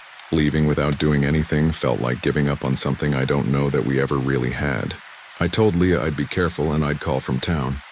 I said it like I was the kind of person who knew what careful meant in a place like that. I walked to the truck and got the broom I keep in the bed for sweeping out grit. I went back and, careful not to step on the name, started at one corner and swept the rectangle. It felt stupid and respectful at the same time. I moved the grit in slow arcs the way the last person had done, and the wind tried to scatter it and couldn't because the sand was heavy near the surface from whatever trace of moisture hangs on in those places, even in heat. The act of sweeping changed my breathing. It gave me something to do. It made me feel like I was part of a ritual if there was one. When I worked my way to the center, I swept across my name once. The broom bristled and made a rough sound like it was crossing carved wood. The trench under the underline caught a line of grit and held it like a tiny river. I swept again, harder and again. The top layer blurred. The letters softened. When I stepped back, the writing was gone again, and the rectangle looked as close to clean as it was going to. I stood there waiting for some change in the air, some feeling that would tell me if I'd done the right thing. The wind picked up. Sun hammered. My eyes watered from the grit. I was about to call it and leave when I heard a sound I still don't know how to describe. It came from under the sand. Not a crunch or a crack. More like a dry scrape, a fingernail against paper, multiplied and faint. Then something ticked against the rebar cross like a small stone flicked from underneath. Looked at the center of the plot and watched the top crust lift a fraction of an inch and split. Along a hairline like it was a glaze on a cake. Dust puffed up. When it settled, my name was there again. Cut cleaner than before, not by anything I could see, but by the shape of itself making a place. Beneath the underline, a number had appeared, not finished, 2 digits, then a scratch, then space. The first 2 were the year we're in. My mouth went dry in a new way that didn't have anything to do with the heat. I said, "I'm leaving," to no one and everyone. I put the broom back, drove back to the county road, and didn't look in the rear view. I kept glancing at the empty seat where the urn wasn't, at the cardboard box and the map as if they might tell me what to do. At the diner on the edge of town, the waitress brought me water before I asked. She nodded at the dust strip on my pants near my knee where I'd knelt. "You've been out in it," she said. I said, "Galilee camp, you know it." "Folks go out there," she said, like she was reciting weather. "Bottle hunters, historians, kids, don't go when it's going to blow." "Did it blow today?" "Always does," she said, and gave me a look like she could tell I was asking the wrong question. On my way to the bathroom, I nearly ran into an older woman coming out with a paper towel in her hand. She had the kind of face you get in the desert, carved by squinting and laughter. She looked down at my boots, then up at me. "Where at Galilee?" she asked. "There's a little fenced area," I said. "By the shacks," she nodded once. "The soul's yard," she said. "My folks called it that. If you sweep, sweep the whole piece. Don't half it. Don't leave your mess for the next person to clean. We take care." Her eyes flicked to my pocket where the map made a crinkle when I shifted. "You kin to the ones there?" "Supposedly," I said. "You'll dream of them tonight," she said, like telling me the hours of operation. "Sometimes they put your name. Don't be scared of that. It's remembering. The ground remembers you to them. What does it mean if it puts a date? I asked before I could stop myself. She didn't smile. Means you should have brought flowers, she said, and slid past me. Leah called while I was at the counter paying. She'd shown the pictures to our mom, who'd just sat and looked at them without talking, which is what my mom does when she's scared. She wanted me to come home. I said I'd sleep at the motel and leave at first light. That way, I told myself I could swing by the plot one more time with flowers from the grocery store and do it right. I didn't say that part to Leah. I let her hear what she needed. The motel air conditioner fought gamely. Grit slid under the door and made a line across the carpet like a tiny dune. I showered until the water went lukewarm and still felt coated. When I wiped the fog from the mirror with the towel, my name was written in the clear space, faint like the impression of a palm. I blinked and it was gone, and I told myself it had been a trick of streaks and the way we make shapes where there aren't any. I lay down and stared at the curtains and the seam where light sneaks through. I woke to my phone buzzing at 1 a.m. An unknown number with a local prefix had left a voicemail. I listened. Wind. A little tapping like somebody with a ring on tapped their nail on a counter twice. Then a voice, scraped thin by age or by the way phones make ghosts of us. A woman said my full name and then, as if she were reading it off something, she said the 2 digits of the year and paused. Static filled in after and it cut off. I didn't sleep after that.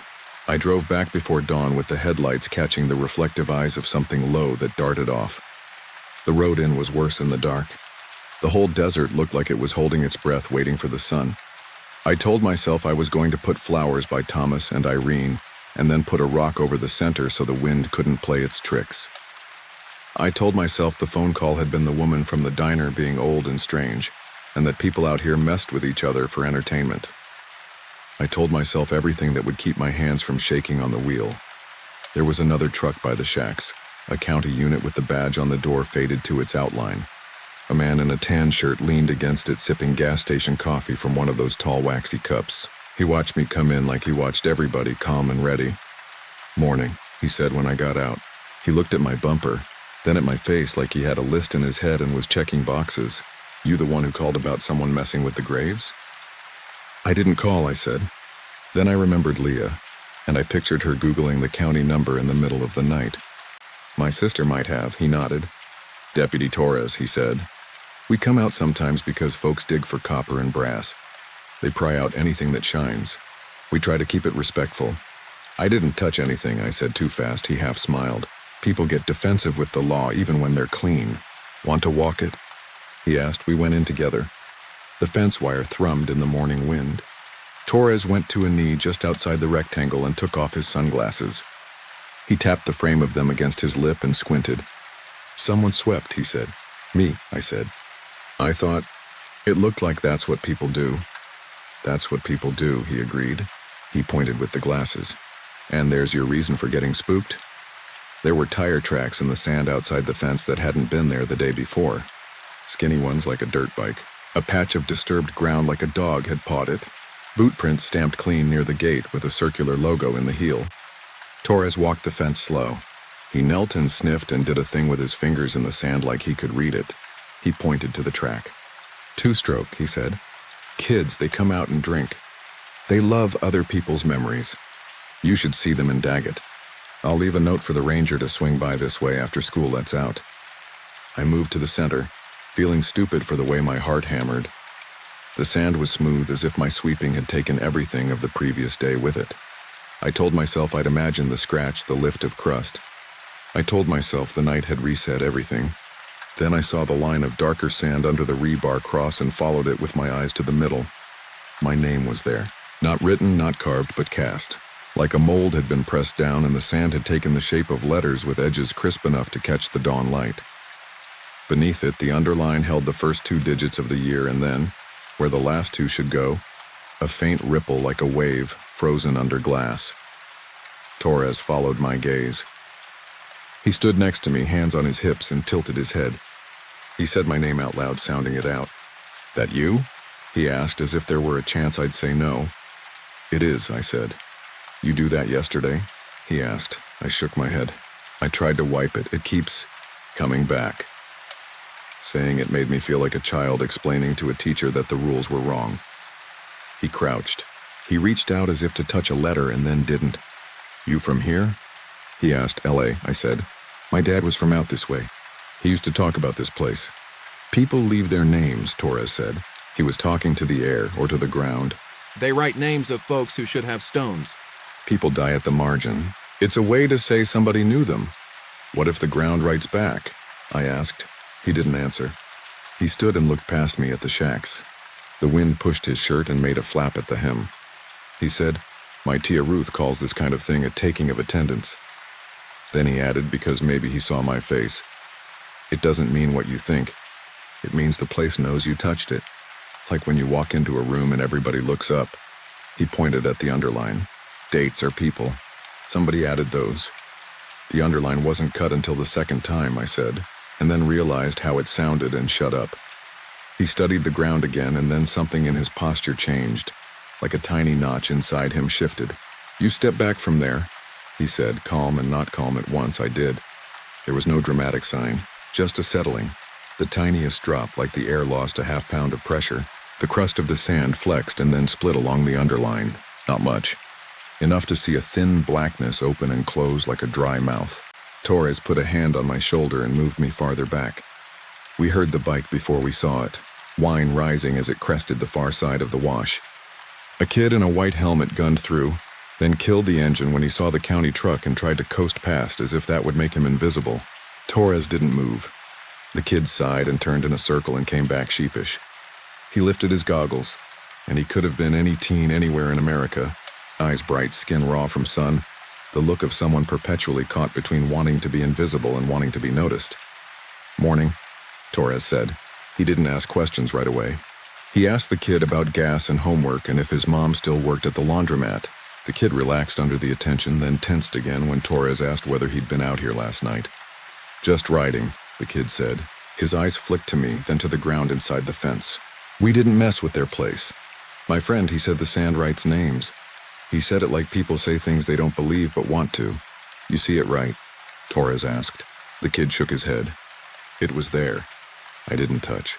It had a line under like it wasn't finished. He said you come back and it puts the date if you keep coming. Is that true?" "You tell me," Torres said. The kid's gaze held the middle and didn't move. We all stood there in the wind. The sand lifted and settled. A dust devil spun into being out by the tailings and walked 5 paces and died.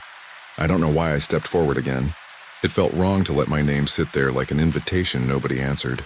As soon as my boot sole touched the arc of swept sand near the center, the crust lifted in a fine, brittle curve and fell, and the ripple under the line smoothed. The 2 empty spots waiting for digits seemed to deepen, then went flat. The movement was tiny. It still made my stomach lurch the way it does when an elevator starts to descend. "Back," Torres said, and his hand was on my shoulder again, strong this time. We heard the tiniest knock then, like something beneath the sand tapped once to be polite. I got the picture in my head of a person flat on their back just under the crust, looking up at the sky through the thin skin of desert and tapping with the back of one finger. Torres let a breath out slowly. "Okay," he said. He turned to the kid. "You go home. Tell your mom I saw you acting right. Leave this place to people who know it." The kid didn't argue. He kick-started and rode away slow, head turned twice to look back. Torres looked at me. "You staying in town?" "Yeah. You going to keep coming back?" I didn't plan on that being the question. "I was going to bring flowers," I said. "I was going to try to set things right." "Bring flowers," he said. "Bring water. Don't bring fear. Does that work?" "Sometimes," he said. I came back that afternoon with a plastic bouquet because real flowers would have been silly in that heat.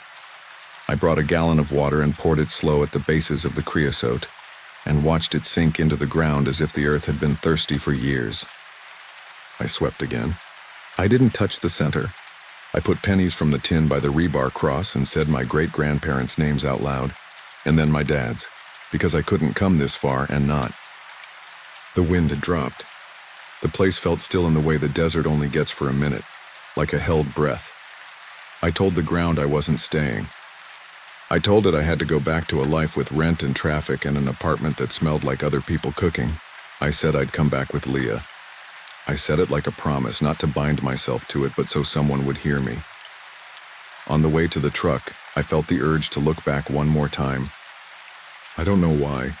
People in stories always say they don't look back. I looked. My name was still there, clean as type. Under the line, the first 2 digits of the year were set and the other 2 waited. It felt like standing in front of a cashier who has rung up your things and is waiting for your card. There was no threat in it. There was no mercy either. At home, the dust that had gotten into everything didn't leave. I vacuumed. It made a line under my bed where the broom couldn't reach. Leah came over with her laptop to show me obituaries and land records and old newspaper clippings about a church service held at a place called Galilee Camp, where a woman named Irene had led the singing for minors and children. She wanted to turn it into something good, a family project. I wanted that too, I did. But at night I woke to the sound of my phone buzzing with no notification. Just the heavy feeling that I had missed a call from a number the world doesn't keep track of. When I checked in the morning, the recent list would have a blank space where a name should be and a time associated with it that matched the minute I woke. I tried to be normal. I told myself what Deputy Torres told me, that attendance didn't mean doom. But I stopped walking across playground sand on my way to the parking lot at work, because the first day I did it, I looked down and saw 1 letter of my name trailing from my heel. I stopped writing my name on forms unless I had to. When I wiped a spot on the kitchen counter, the streaks lined up for a second to spell the first 3 letters. I didn't tell Leah because she would tell me to see someone, and I didn't want to test whether a doctor could see that kind of thing. A month later, an envelope came with no return address and postmark smudged. Inside were photocopies of pages from a spiral notebook. Lines ran faint under cursive. The first page said, Galilee Attendance Book. Then a list of names, mine among them, with dates next to each going back to 1951. Beside my name there was the year -- waiting. No one had signed the bottom. The last page was a note in a hand I recognized only because I had held the original of a similar style in the tin. We write for those who can't and sometimes for those who won't, it said. If the ground takes your name, don't let it take your silence. I called the county office trying to find Torres. The woman who answered told me there wasn't a deputy by that name on duty, but there had been a Torres years back who retired. She didn't know if he had family. Are you okay? She asked. Not because of what I said, but because of how I must have sounded. I said I was fine and hung up. That weekend, the wind came from the east for once, hot and mean. Smoke from a distant fire made a line across the sky like someone had underlined the horizon. I drove out not because I was brave or because I had a plan, but because not going felt like letting the last chapter of a book go unread. I parked at the shacks and sat with the engine idling for a long time. Then I shut it off and listened to the cooling ticks get swallowed by distance. The plot was as I had left it. The sand inside was smooth. The tin sat under its stack of rocks. The rebar cross leaned a degree more than before, like time had put a hand on it. I walked the fence clockwise because that felt like respect. When I reached the gate, I hesitated. The urge to step into the middle and press my heel to the underline until something happened was strong enough that I held the wire with both hands to stop myself. I don't know how long I stood like that. The sun shifted. A cloud made a smear. Somewhere a fly buzzed and then didn't. I heard the scrape under the sand again. Soft, tentative, like someone testing a match against a striker without fully lighting it. It came from all around the rectangle, not just the center. A circle of faint pressure made the crust lift in tiny amounts and fall. The sand took a long breath. I said out loud, "I'm not ready." The wind paused.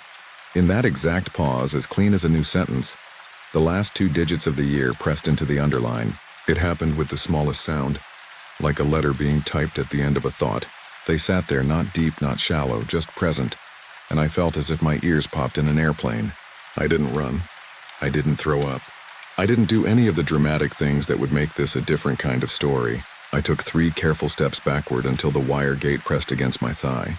I turned and climbed through and walked to the truck. On the way, I passed the doorframe of the nearest shack, and in that moment the wind blew a sheet of something against it. It was a page from a magazine, brittle and half gone, a picture of a family at a picnic with sunlight on their plates. It stayed long enough for me to see that someone had written names across their faces in pencil. Then the wind took it and the page skittered away like a small animal. On the drive back, I felt something under my boot heel, a pebble that made me adjust the way I pressed the accelerator. When I reached down at a light to brush it away, a sliver of hard desert crust fell out.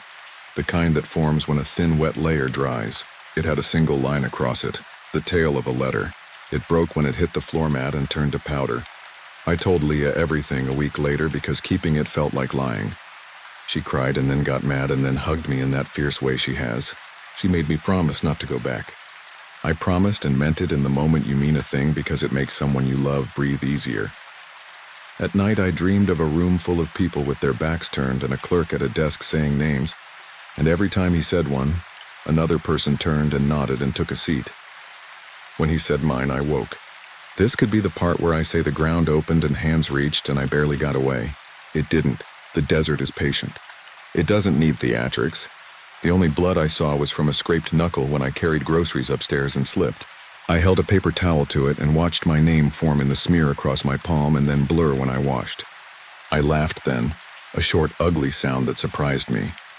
I don't know what it wants from me, if want is even the right word. Maybe it isn't a wanting place at all. Maybe it's a remembering place. My dad used to say men die twice. Once when the breath leaves and once when someone says their name for the last time. Maybe the ground out there tries to keep one of those deaths from happening. Maybe it keeps a ledger because people are careless with each other. Maybe it's something else entirely. And I've made it sound tidy so I can carry it. I can tell you this. When the Santa Anas blow and the air in the city gets edged with grit and everyone complains about how their eyes burn, I taste the dirt from that plot like it's in my mouth.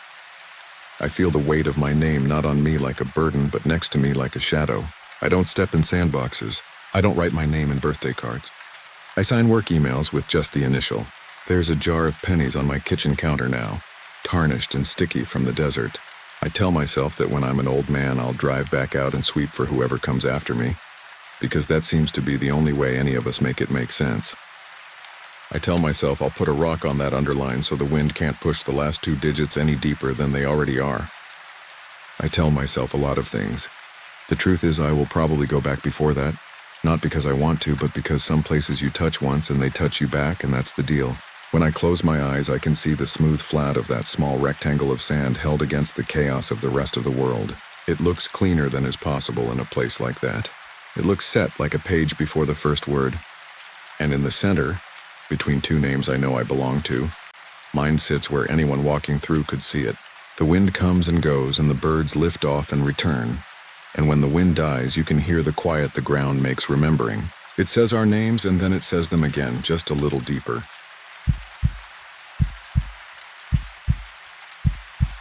I'm not posting this to scare anyone for fun.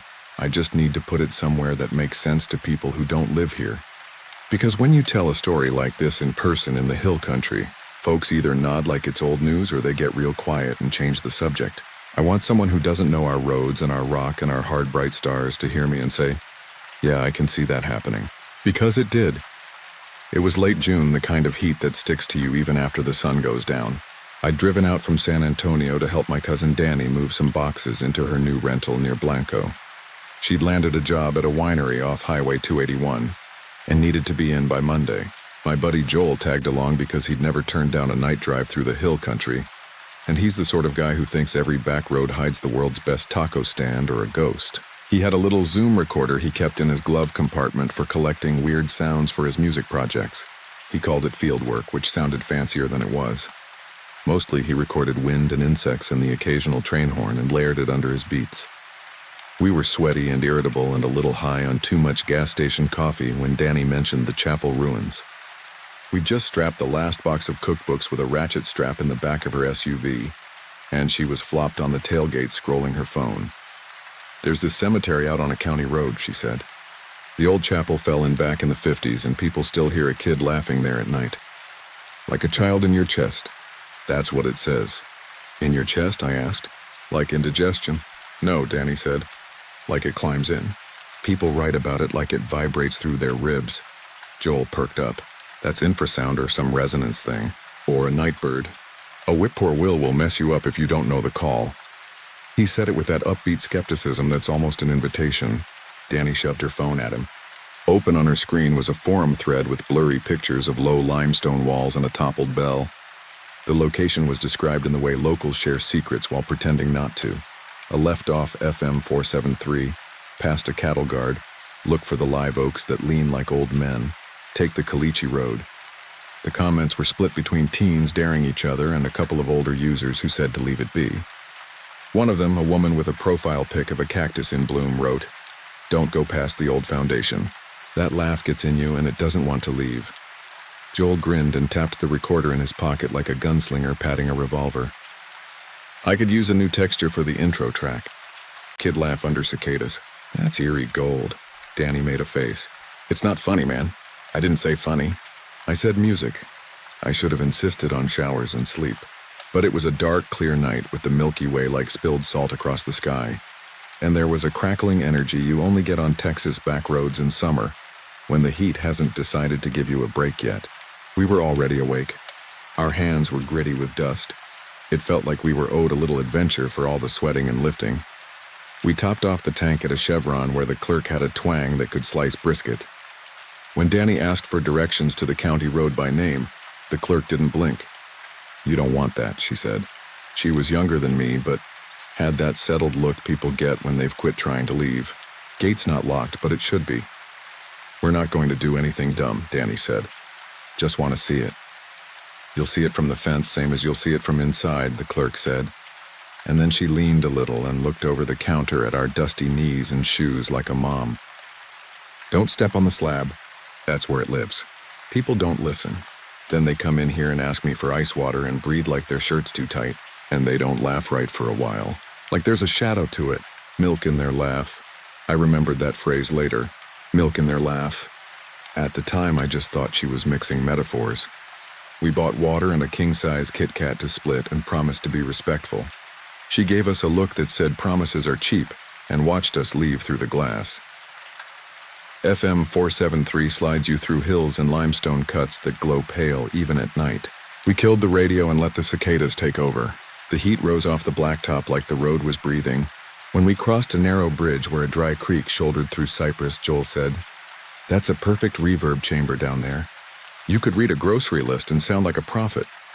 Danny pointed out a leaning cluster of live oaks on the left, just like the thread said, and we turned down a chalky, rutted lane. The sign at the start had once probably said something like Pleasant Rest Cemetery, but the paint had blistered off, and someone had hung a faded wreath with blue ribbon on the fence. The Caliche Road ended at a cattle guard.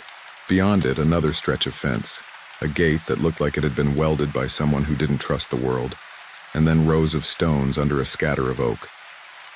We parked by the road and walked in. The gate wasn't locked. It just complained like an old dog at being moved. We stepped through and stood in the hush that cemeteries have even when the insects are screaming. You know the feeling. You step somewhere, and the air adjusts around you like you set down a heavy bag. The stars were bright enough to make shadows.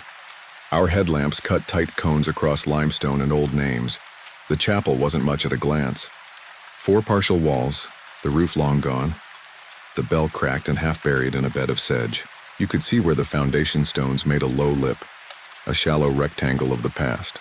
In one corner was a tumble of masonry that might have been the little raised platform where a priest would have stood. Someone had left a toy there, a plastic truck with one wheel missing and a jar with wilted wildflowers. A white stone cross leaned against the rubble like it was tired. "I told you," Danny whispered as if this place required a lower volume. "It's just sad." Joel had his recorder out. He clicked it on and watched the little LEDs glow. "Audio's rolling," he said. "Give me some room tone." He held his breath, and so did we. The night obliged. Cicadas. A whip-poor-will far off. A faint hum that could have been a highway a few miles away, or the electric line feeding a ranch house we couldn't see. And then quick as a pebble thrown and just as clean a child's laugh. It wasn't distant. It wasn't in the brush or behind a wall. It was in front of me and inside me at the same time. Imagine you're about to cough and the relief sits at the base of your throat waiting. Imagine someone flicks that spot with a fingertip. That was the sound. Bright, fast, and right behind my sternum. "No," Danny whispered, swearing under her breath. She clutched the little cross at her neck like she could press it through skin and into bone. Joel's eyes went wide. He kept the recorder up, but the hand holding it trembled. "That's a coyote," he said. It wasn't. Coyotes don't sound like a 6-year-old who just knocked over the blocks and knows he's going to get away with it. He swallowed. "Okay, that's something." The laugh came again. I felt it more than heard it. Like the way a truck makes a low floor shake before you register the engine. It was close to my heart. My ribs rang a little, the way a thin glass ring sings when you run a wet finger around it. The laugh made the night compress against us. It wasn't mean. It wasn't cruel. It was the sound a kid makes when he's hiding under a table and you pretend you can't find him. "Don't be cute," Danny said. "Let's go." "We just got here," Joel said, though he didn't step forward. He panned the recorder slowly, like he was scanning with a flashlight. The laugh answered a quick hiccup like it was playing a game. Every time it came, it settled a fraction deeper, the way a hiccup sometimes feels like it drops lower in your chest until it digs under your ribs and sits there. "Back up," I said. Danny had stopped at the edge of the low foundation stones without crossing. Joel hadn't noticed and had stepped inside, just one foot at first, then the other without looking down. I reached for his sleeve. The moment his full weight passed over that worn limestone edge, the laughter stopped echoing around us and went hard into him. He made a sound I only half recognized because grown men don't make it unless something inside hurts. It started as a laugh that wasn't his and ended as a noise you'd make if someone pressed an ice cube against your heart. "Out," I said. "Joel, out." He backed up a step with my hand bunched in his shirt. The night seemed to expand a fraction. The pressure in my chest lightened. Joel exhaled a shaky sound that wasn't a laugh, but his exhale carried the tiniest giggle as if the air leaving him wasn't done playing. He tried to speak. It felt like a child touched my lungs. He laughed again, one short note, uninvited. He covered his mouth, embarrassed. That's important to remember. It wasn't funny. It acted like it was, and that made it worse. Danny had tears in her eyes. She's the sensible one, the one who makes lists and buys the right size moving boxes and keeps the tape gun where it belongs. "Please," she said. "We saw it. We recorded it, please." Joel held up his free hand like we were overreacting. But he didn't argue when we moved him back over the low stone and out of the rectangle that used to be the chapel. The air loosened again. I tried to put words to the feeling and failed. It was like walking out of thick brush where every twig wants to snag your shirt and finding path again. We crossed to the gate without turning our backs to the ruin, because that's a rule you don't even have to be told in a place like that. The recorder in Joel's hand kept its little lights going, hungry for more. We made it to the gate. Joel laughed again, just one involuntary hiccup of sound, and then his normal voice layered on top. Okay. I'm fine." "You're not fine," Danny said. "You're laughing without wanting to." "It's a reflex," he said. "Like when your foot twitches. It's a nerve thing." "Whose nerve?" I asked. And I didn't mean to sound like a jerk, but I couldn't stop looking at the rectangle of shadow where the chapel had been. The foundation stones didn't look like a boundary anymore. They looked like a mouth. We got him to the SUV. When he started the engine, a giggle fluted out of him and into the air vents like the AC had learned a bad trick. He slapped the dash and said he was good. He made it 10 yards. Then he coughed, and beneath the cough was another tiny laugh, not his, too light, like a coin flicked. I drove. He didn't argue. Danny sat in back and kept her hand on his shoulder. She had her phone out, searching for the forum again, scrolling too fast. "People say it goes away if you don't feed it," she read, her voice thin. "If you ignore it. Don't talk to it. Don't play along." "I'm not playing," Joel said. And then the laugh wriggled out of him again, and he hit the steering wheel with his palm even though he wasn't driving anymore. "Stop it," he said, and I couldn't tell if he was talking to us or the thing inside. We drove back to town with the windows cracked. The heat that came in felt like a bath. I tried not to say anything that could be mistaken for a game. No peekaboo jokes. No "are we there yet?" Joel was quiet between the spasms, and when they came, he would press his fist to his sternum and grimace like he had an air bubble stuck under bone. He tried humming under his breath like you do to reset a hiccup. Bad idea. The laugh answered that hum and shaped it like a kid mocking a tune. He went quiet again. We crashed in Danny's new place. Boxes everywhere. A couch that hadn't found its living room yet. Joel lay on the floor, hands folded on his chest like a restless tourist in an art museum. Danny found a box with cups in it and poured water like a nurse. The air conditioner rattled and tried to smooth the edges off the night. After a while, Joel slept. If you can call it sleep when your breaths periodically escape in little bright bursts like someone squeezed them. Around 3 a.m., a different sound woke me. I thought it was a plastic ball bouncing downstairs, except there were no stairs, just one long room. Tuck, tuck, tuck. In the dark, Joel's laugh made a smaller shape near my chest, an answering knock of breath that wasn't mine. I sat up. Danny was awake too. Her phone screen lit her face from below. She didn't look at me. She was reading an old newspaper clipping cached in some blog. Blanco County Times, 1954. Chapel roof collapse during storm. Children's choir practicing. One fatality. A boy named Isaac Velasquez, age 7. Stone lintel gave way after lightning struck a post beam and someone opened the double doors to run for it. A sentence about sorrow that tried to be gentle and got the job done. A line at the end about the cemetery fund, Isaac. Danny said softly to the dark. Isaac, we're sorry. Joel made the laugh without waking. I could tell it wasn't his because his mouth stayed closed. The sound came from his chest. It had a hollow body like it had found bones to resonate. We were cowards at dawn. We didn't drive back right away like you'd expect in a story where people do the right thing. We ate kolaches at a bakery on the square because the light made everything look safe.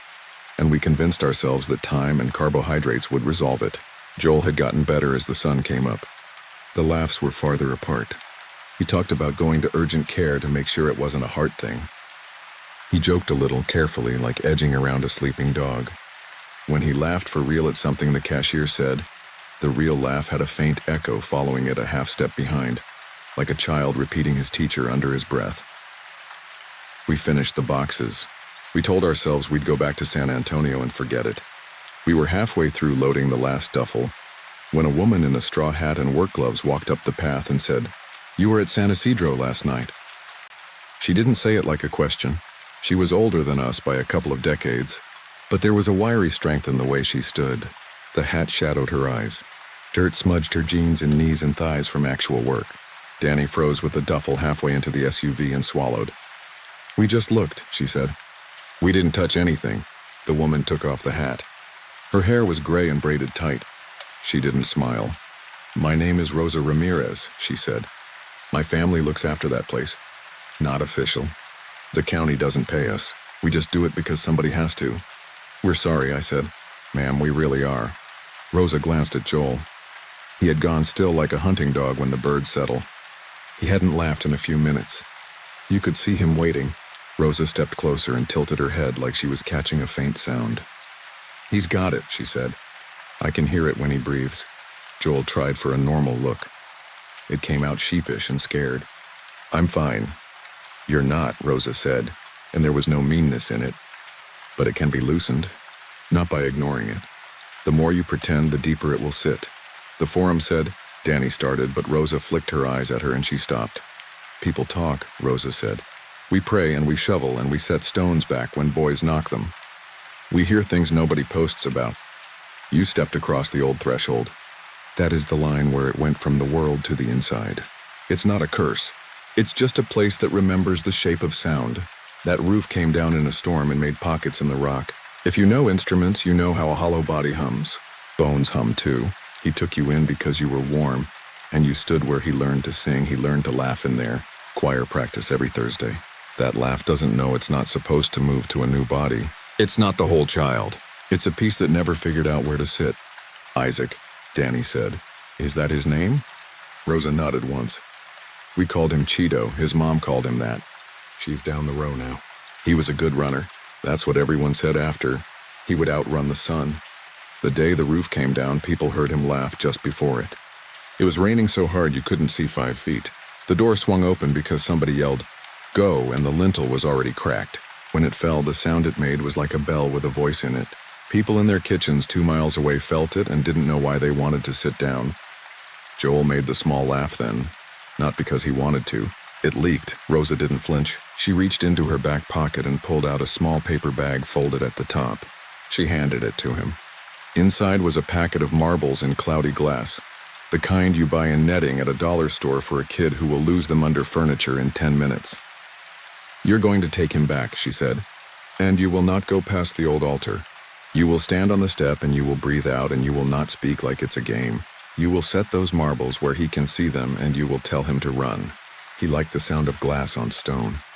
"Don't ask how I know." "I know." Joel's mouth had set in a hard line I recognized from when he was trying not to cry. "I didn't mean to take anything," he said. "That place is a bowl," Rosa said. "It drinks what you bring. The laugh will ride you wherever you go. It will be quiet sometimes. It will wake you when you don't want it to. You'll cough and you'll hear yourself as a boy.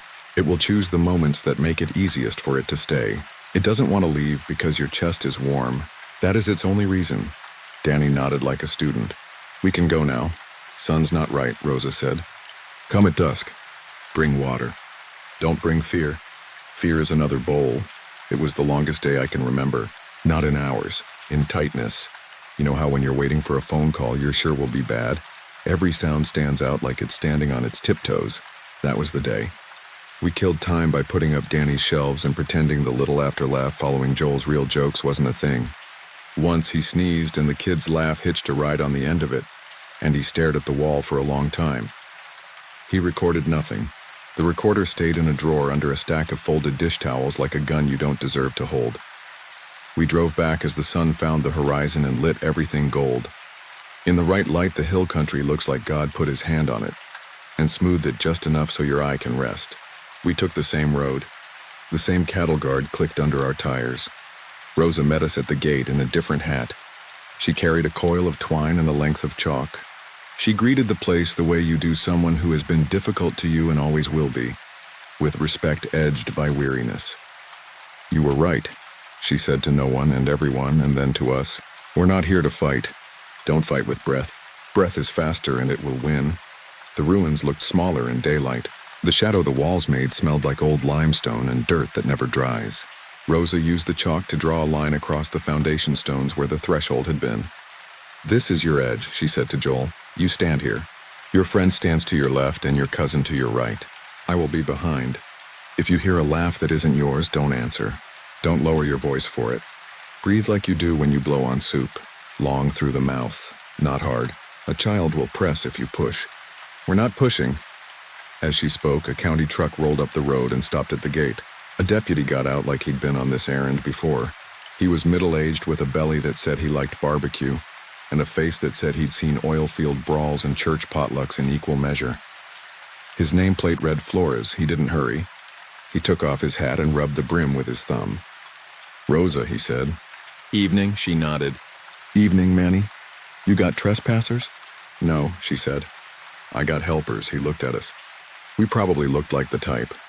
Out-of-towners, or at least out of this cemeteriers.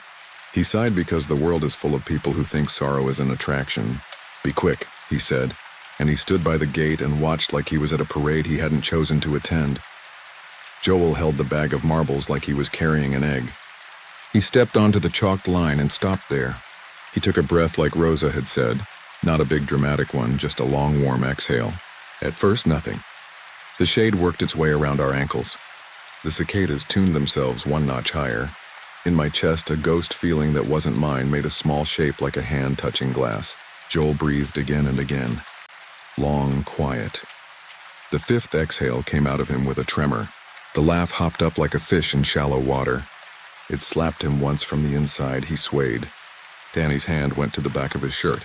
Rosa shook her head just enough to see. Marbles, she said softly.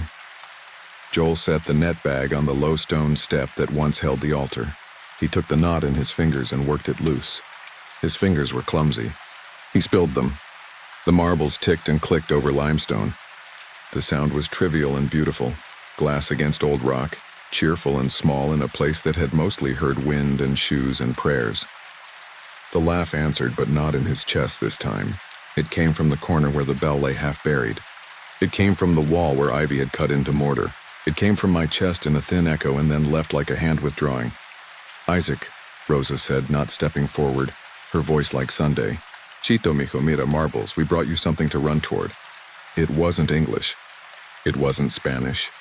It was grandmother. I felt my eyes sting, and I'm not an easy crier. Joel exhaled. The laugh in him fluttered like a bird you open your hands to. A second laugh answered from the corner. Lighter yet, one note less certain. Danny had her mouth open just a little, whispering a song with no words. I realized it was the shape of a child's hymn without the notes, like tracing letters in the air. It would have worked. I believed that in the center of me. If the four of us had stayed there with our breath soft and the marbles winking and the oak leaves barely moving, we would have watched something drift to where it belonged. But the world is full of interruptions, and Manny Flores had a job. His radio squawked. He flinched like anyone would. The radio didn't have much volume, but in the hush it sounded huge. A dispatcher's voice cut through the air with a location about a loose cow near a school playground and a warning about traffic on 281. Manny put the radio to his chest and turned away to answer in a low tone. That's when he took 2 easy steps forward without looking and crossed the chalk line. The place noticed. If you think places can't notice, you haven't stood in enough old rooms. Manny's boot heel tapped the worn stone, and I watched something in the air tip like a plate that had been balanced on a stick. The laugh filled the emptiness like water finds a hole. Manny stopped mid-sentence. His shoulders went tight. He said no, and it wasn't an answer to the call. He said it to the new weight in his ribs. He was a big man, and he took it like a big man, no drama. Just a square breath and then another. But the second breath was different. The second breath came back out of him with a little bright curl at the end. He looked at us with a mixture of embarrassment and alarm so pure and human that if I had been a worse person I might have laughed. "Deputy," Rosa said, calm as rain. "Please step back," he tried. The laugh stuttered, and it was not his.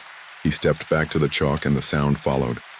Joel made the shape of a cough and found his chest empty for the first time since the night before. He sagged like a guy who's been holding a backpack way too long and finally sets it down. I saw it leave him.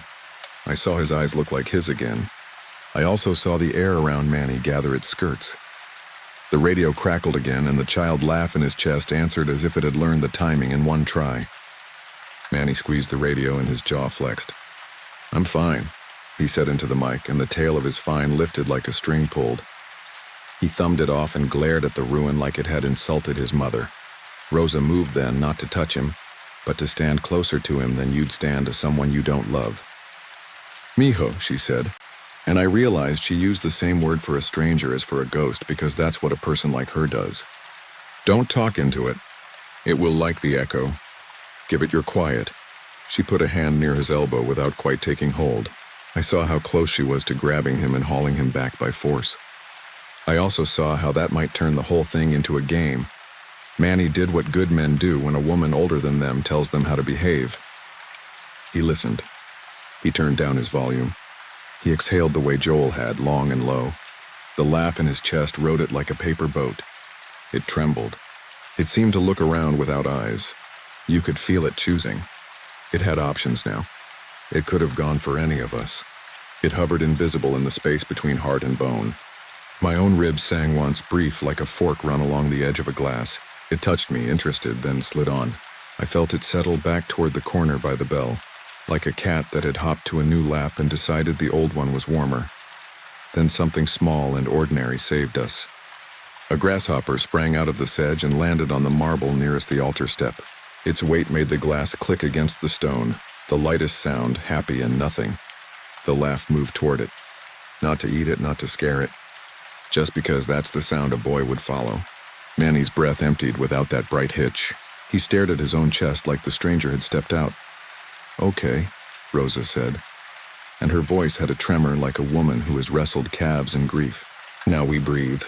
We breathe, and we do not hurry, and we do not brag, and we do not beg. We just breathe until the air knows where home is. We did that. No more heroics." Present tense. Long exhales. I kept my eyes on the marbles because watching them helped me imagine a boy watching them too. They looked like little bottled worlds. A blue, a green, a smoky clear with a ribbon inside. They clicked when a bug touched them. The oak leaves rattled a little. The light bent and went thin and gray the way it does right before true dark. You could feel the night's cool hand move across the back of your neck. Joel's chest stayed his. Danny's hand never left his shirt. Manny shook his head once like a dog coming out of water and stood near the gate, hat in both hands as if ready to throw it like a net if the air gathered wrong again. Rosa whispered something that could have been a prayer or a recipe. The marbles clicked once more. The laugh answered from the corner, and then, not like a bang or a fade, but like a door closing in another room, it was gone. Not utterly. Not forever. Just gone enough that my bones didn't hum and my breath didn't taste like chalk. Nobody clapped. Nobody said we did it. Rosa picked up the net bag and left the marbles. "He can share," she said. The other children know the sound too. Sharing is the first rule of leaving anything behind.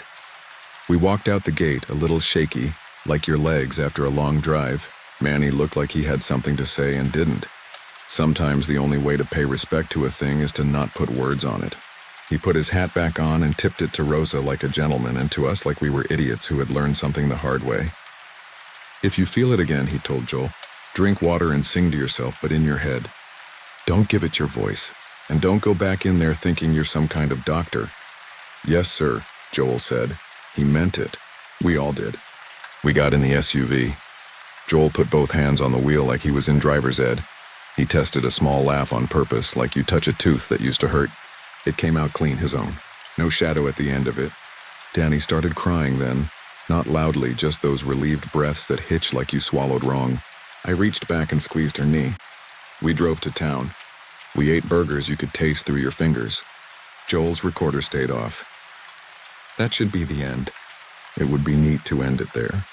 But neat doesn't live out here any better than grass does on the thin places between rock. I would love to say we returned to our regular lives. For a while, that's the story we used. It worked at parties. It worked when people told their own ghost things and wanted to hear yours back.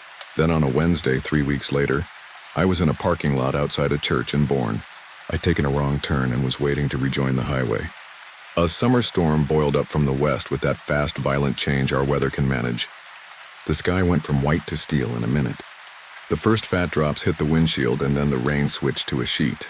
Lightning jumped behind the steeple. It wasn't a ruin.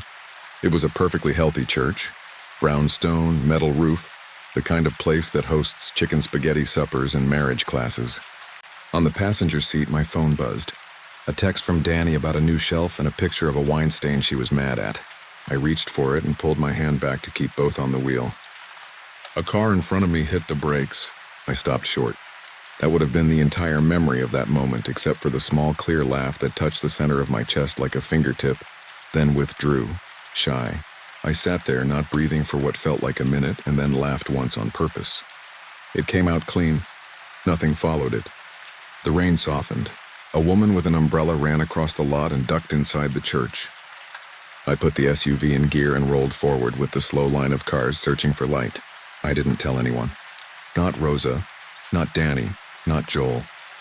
I told myself it was a memory of a sensation, the way your body sometimes misfires a feeling when you smell something familiar. 2 months after that, I woke up at 3 in the morning with that ticking sound again, not the laugh. The marbles, click, tick, tick, I live alone. I do not own marbles.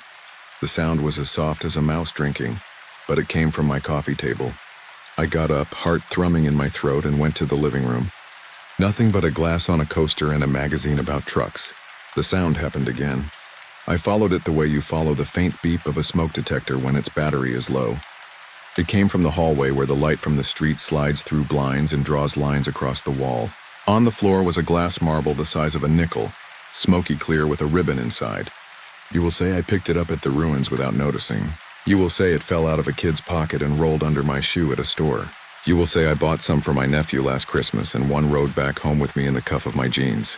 These are good stories, and I have considered them all. I picked it up. It was cool. It clicked against my wedding ring when I rolled it in my palm. I set it on the coffee table and watched it sit there like a small planet. I did not push it. It moved a 1/4 inch on its own, the way something round will on a table with a slight tilt. I found a beer coaster and made a little dish out of it and set the marble there so it wouldn't travel. Then I went back to bed with the light on and didn't sleep. In the morning, I told myself to be normal. I took the marble to a field near a creek and set it on a flat stone and walked away without looking back. That night, it was on my windowsill. It wasn't a jump scare because small, familiar things aren't scary the way strangers are. It was worse.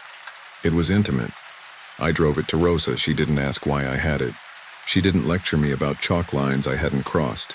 She took it in her palm and closed her hand and nodded like this was part of the rhythm. Sometimes he wants to play, she said. Don't play back. You can acknowledge in return. That is polite.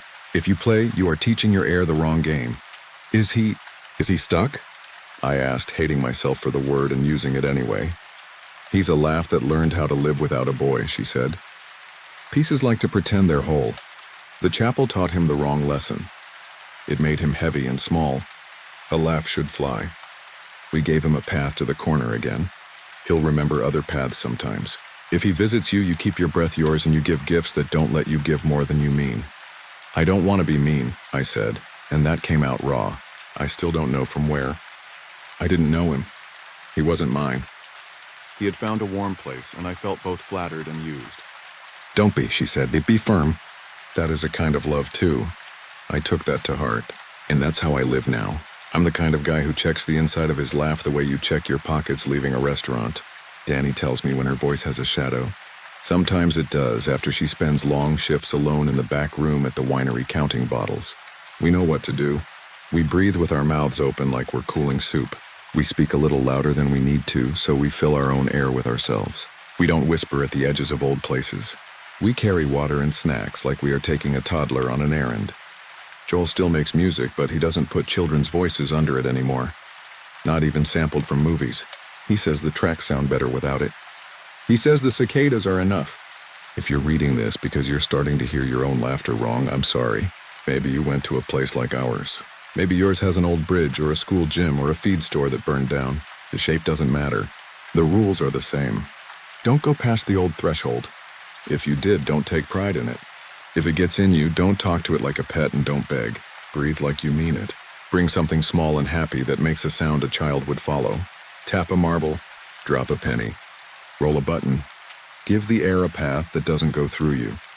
Some nights I think I hear a kid in the apartment above mine running across the floor and laughing. But there is no apartment above mine. I learned that the first night I moved in, when I went upstairs to ask them to please keep it down and found a roof. When that happens, I sit on the edge of my bed and breathe long and slow and let my chest be just a chest. There are other places for a laugh to sit. There are ruined chapels and living ones. There are oak leaves that rattle and bells that still work. There are boys with faster legs than mine. I hold that thought like a marble and I let it roll where it wants. Sometimes the room feels lighter after that. Sometimes it doesn't. Either way, I keep my breath. You should too.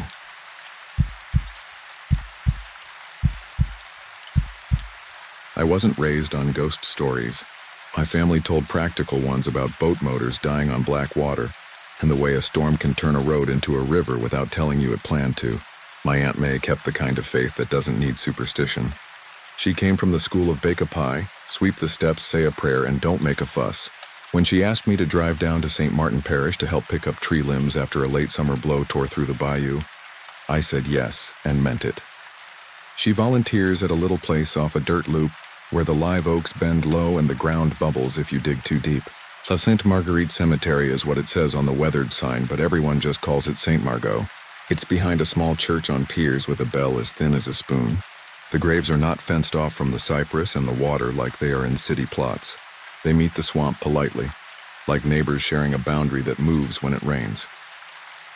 I arrived the weekend after the storm, late August heat making the air taste like a wet battery.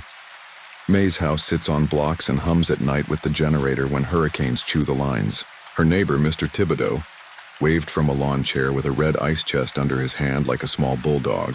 He said the mosquitoes were bad enough to carry a man to confession. I swallowed a joke and said I'd let them drag me if they wanted.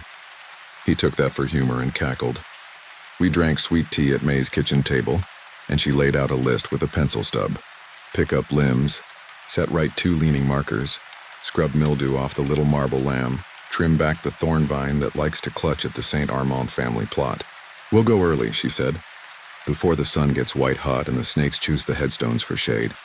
Her friend Janelle met us at dawn the next morning, bringing coffee and a chip on her shoulder about her night shift at the nursing home. She's the kind who talks like she's thinking fast while moving faster. The 3 of us rode out in May's pickup, bed rattling with rakes and a borrowed weed eater and a plastic tub of candles warped from previous summers. Who are the candles for? I asked. Folks bring them on All Souls, May said. But some people like light on ordinary days. I didn't expect a cemetery to feel busy, but St. Margot did. The ground was soft enough that every step made a sound like closing a damp book. There were frog voices tucked into the weeds, and a heron standing 3 graves in watched us with the satisfaction of someone who chose the best seat. We set to the fence line first, tossing branches into a pile by the dirt loop so the parish truck could haul them later. I like work that shows itself with a clear before and after, and as sweat found its lanes down my back, I started to feel that righteous tired you earn by 10 in the morning when you wake at 6. Janelle talked about Mrs. Ortego on her floor, who still believed her deceased husband would come at lunch. She keeps an extra roll on the tray, Janelle said, breaking a twig and flicking it. She'll pat the empty bed and say, "You better eat while it's hot." I wish someone loved me like that, and also I hope I don't end up feeding bread to a memory. We didn't see the woman until we'd already righted one of the leaning stones and were working on the second. I was on my knees, hands under the base trying to find purchase, when May stopped in that abrupt way careful people do when they don't want to disturb something and also don't want to step closer. Her hand went out like she was stopping a child at a curb. "Don't set your weight yet," she said.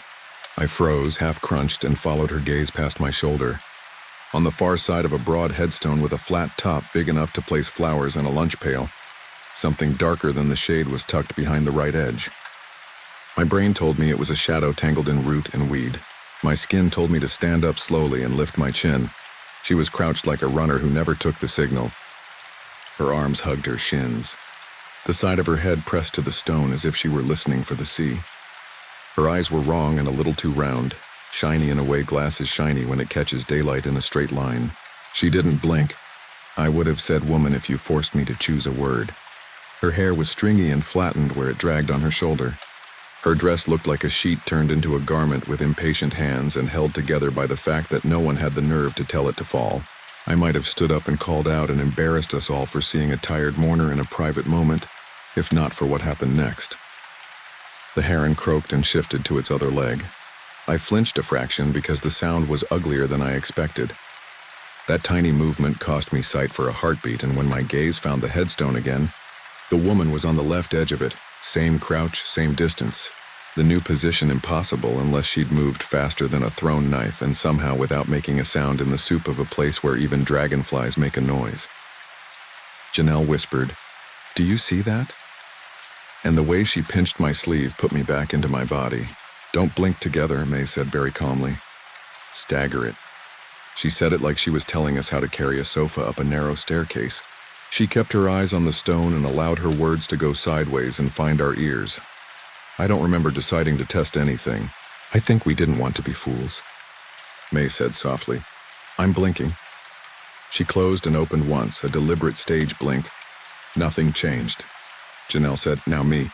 She blinked. The woman heaved taller by a thumb's width, a motion that looked like backbone stacking. I refused my eyes the thing they wanted and insulted every instinct I had by continuing to stare. Tears collected and stuck. My lids stung. "Don't be stubborn," Janelle said through her teeth. "You'll shake." I blinked. When I opened, the woman's face was nearer the edge and I could see the polished whites of her eyes carrying a small reflection of the sky. People who do contacts talk about the wind drying you out. It felt like that to the power of whatever makes a person understand they are prey if they aren't careful. "Back away," May said. "We don't need to prove anything." We obeyed her voice in the way you obey a nurse or a fireman at a doorway. We backed step by step, each of us declaring our blink in a childish chant that would have been funny if not for the fact that every time two of us closed at once you could feel the air get tall as the woman practiced, being closer without being caught close. We made the path and took it, and when the truck door shut, the ordinary click might as well have been a church bell for the relief it gave. We sat with the engine running just to feel the shiver under our thighs. I tasted metal. Sweat had found my lip and brought salt up from the rest of me, and it tasted like fear in a way I won't dress up. Back at the house, we didn't tell Mr. Thibodeau. Not because he'd laugh. Because we didn't want him to say it had a name. Sometimes naming is an invitation in a language you don't mean to speak. May made red beans and rice like it was any Monday, and we ate with spoons and tried to keep it light.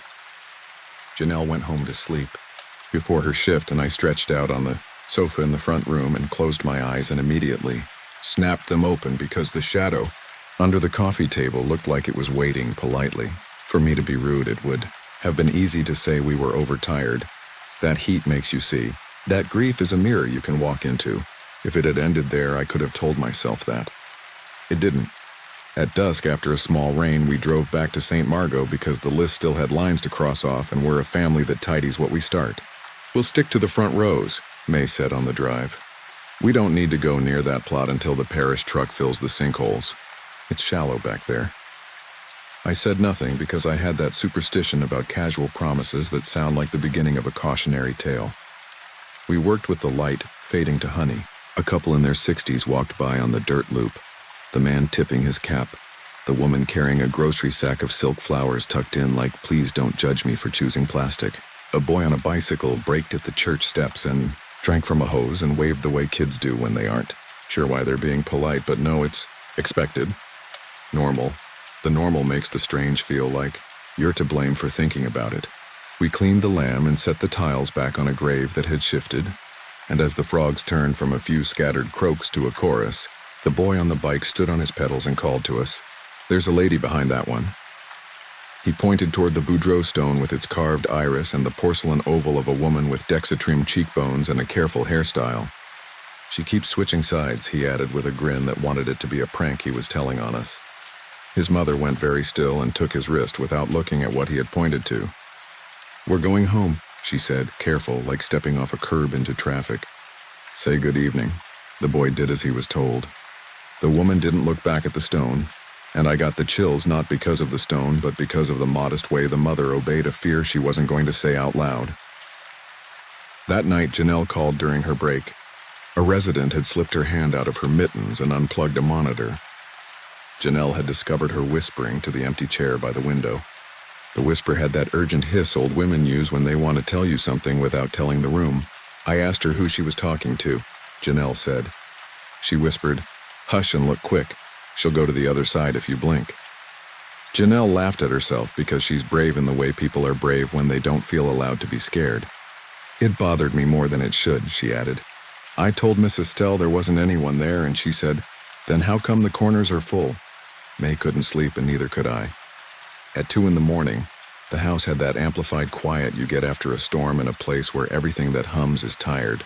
I went to the kitchen for water, and when I closed the refrigerator, my face shone back at me in the black glass of the microwave. My eyes in the reflection looked like someone else's for a sentence's worth of time. Not wrong, just steady in a way I've never looked. I stepped sideways to change the angle, and in that half second of no eye contact, the reflection of a bent shoulder appeared behind the reflection of my head, only there and then not.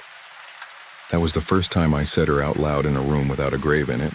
I said, "I see you." It felt like standing at the edge of a porch and telling the dark you know it swims. Morning didn't wash it away. Shoulder muscles that had complained from lifting stones now complained from the dumb work of keeping my eyelids held when my body wanted the natural rhythm it knows. Every blink had become a transaction. Janelle came off shift with 2 coffees and a look that said she'd invented an errand to come by. She hadn't slept. "Let's go back," she said, too bright. "I want to see if she's tied to that one stone or if she likes any old slab as long as it's an edge." May started to say no, and then stopped with her mouth half formed around the word. "We'll go quick in daylight," she said, which is how you preface a decision you know better than to make. There's a point on that dirt loop where the oaks lean so hard the road takes on the personality of a tunnel. The light gets green like a bottle held up to the sun. As we turned under them, a thin rain started, just enough to prick the arms. It made the stones shine like fingernails. We parked further out and walked in slow, because walking fast in a place that's been there 100 years feels like stepping too loudly in someone else's kitchen. The air smelled like pennies. We chose a row at the front where the ground is a bit higher, and the names are the kind you see on street signs. We looked and we didn't see her, and for a moment I felt the embarrassment of having wound myself up. Then Janelle made a sound that wasn't a word and raised her chin a fraction, and she was there. Not behind the Boudreaux. Behind a marker with a cracked angel on top and a line chiseled under the name that said "Beloved." It didn't look like a woman so much as the idea of someone held to the size of a person. I know how that reads. I don't have a better way to say it. The rain changed from thin to steady. Water makes edges. It beads on surfaces and outlines what is and what isn't. The woman did not seem to get wet. Not like us. Drops found my lashes and tried to do the job blinking usually does, and I fought it and lost and got it back and lost it again. She used each loss to test where she could be if we let her. We fell into a dumb method, announcing blink like trainees. When 2 of us closed at once, she ate distance without moving, and when only one closed, she unfolded a little without changing location, as if she were practicing becoming a taller idea. Our mouths filled with rain and our shoulders prickled, and the part of your eye that isn't used to work throbbed like a muscle caught flat-footed and asked to run. We retreated. I'd like to say we did it gracefully. It was clumsy. Backing over ground you don't want to disrespect while not giving your eyes the relief of simple function is the kind of task a child might devise to make an adult beg. We reached the truck without turning, and that felt like a win you could put a hand on. When the locks thunked, I let my forehead rest on the steering wheel, and my eyes did what they wanted so bad to do. The darkness behind them lit up with fireworks like it does when you press hard. I breathed like I had come up from underwater. We didn't look in the mirrors. When we got home, May made us stand on the porch and check the bottoms of our shoes. They were clean in the way clean looks like you don't trust it. That should have been the end. We should have said we did a foolish thing, and then we did a little more of the foolish thing, and now we are done. Except Aunt May is who she is, and she had to go back that evening for a jacket she'd left on the church rail. I told her I'd go in her place. She told me to quit treating her like a china plate. We compromised in the way families do, where no one wins. Which is, we both went. And Janelle came too, because she claimed she had nothing better to do than worry at home. We timed it wrong with the sky. On the way there, the clouds rolled in hard from the south, and the radio gave the kind of beep for weather that makes you think of a dentist appointment you forgot to cancel. "It will blow over," May said. "And if it doesn't, we'll wait it out on the church steps." The first sheet of rain came like a curtain pulled too fast. We ran under the overhang and shook ourselves the way dogs do without a fence. The bell rope swung in the wind and knocked the bell gently, making it sound like a cup tapped with a spoon.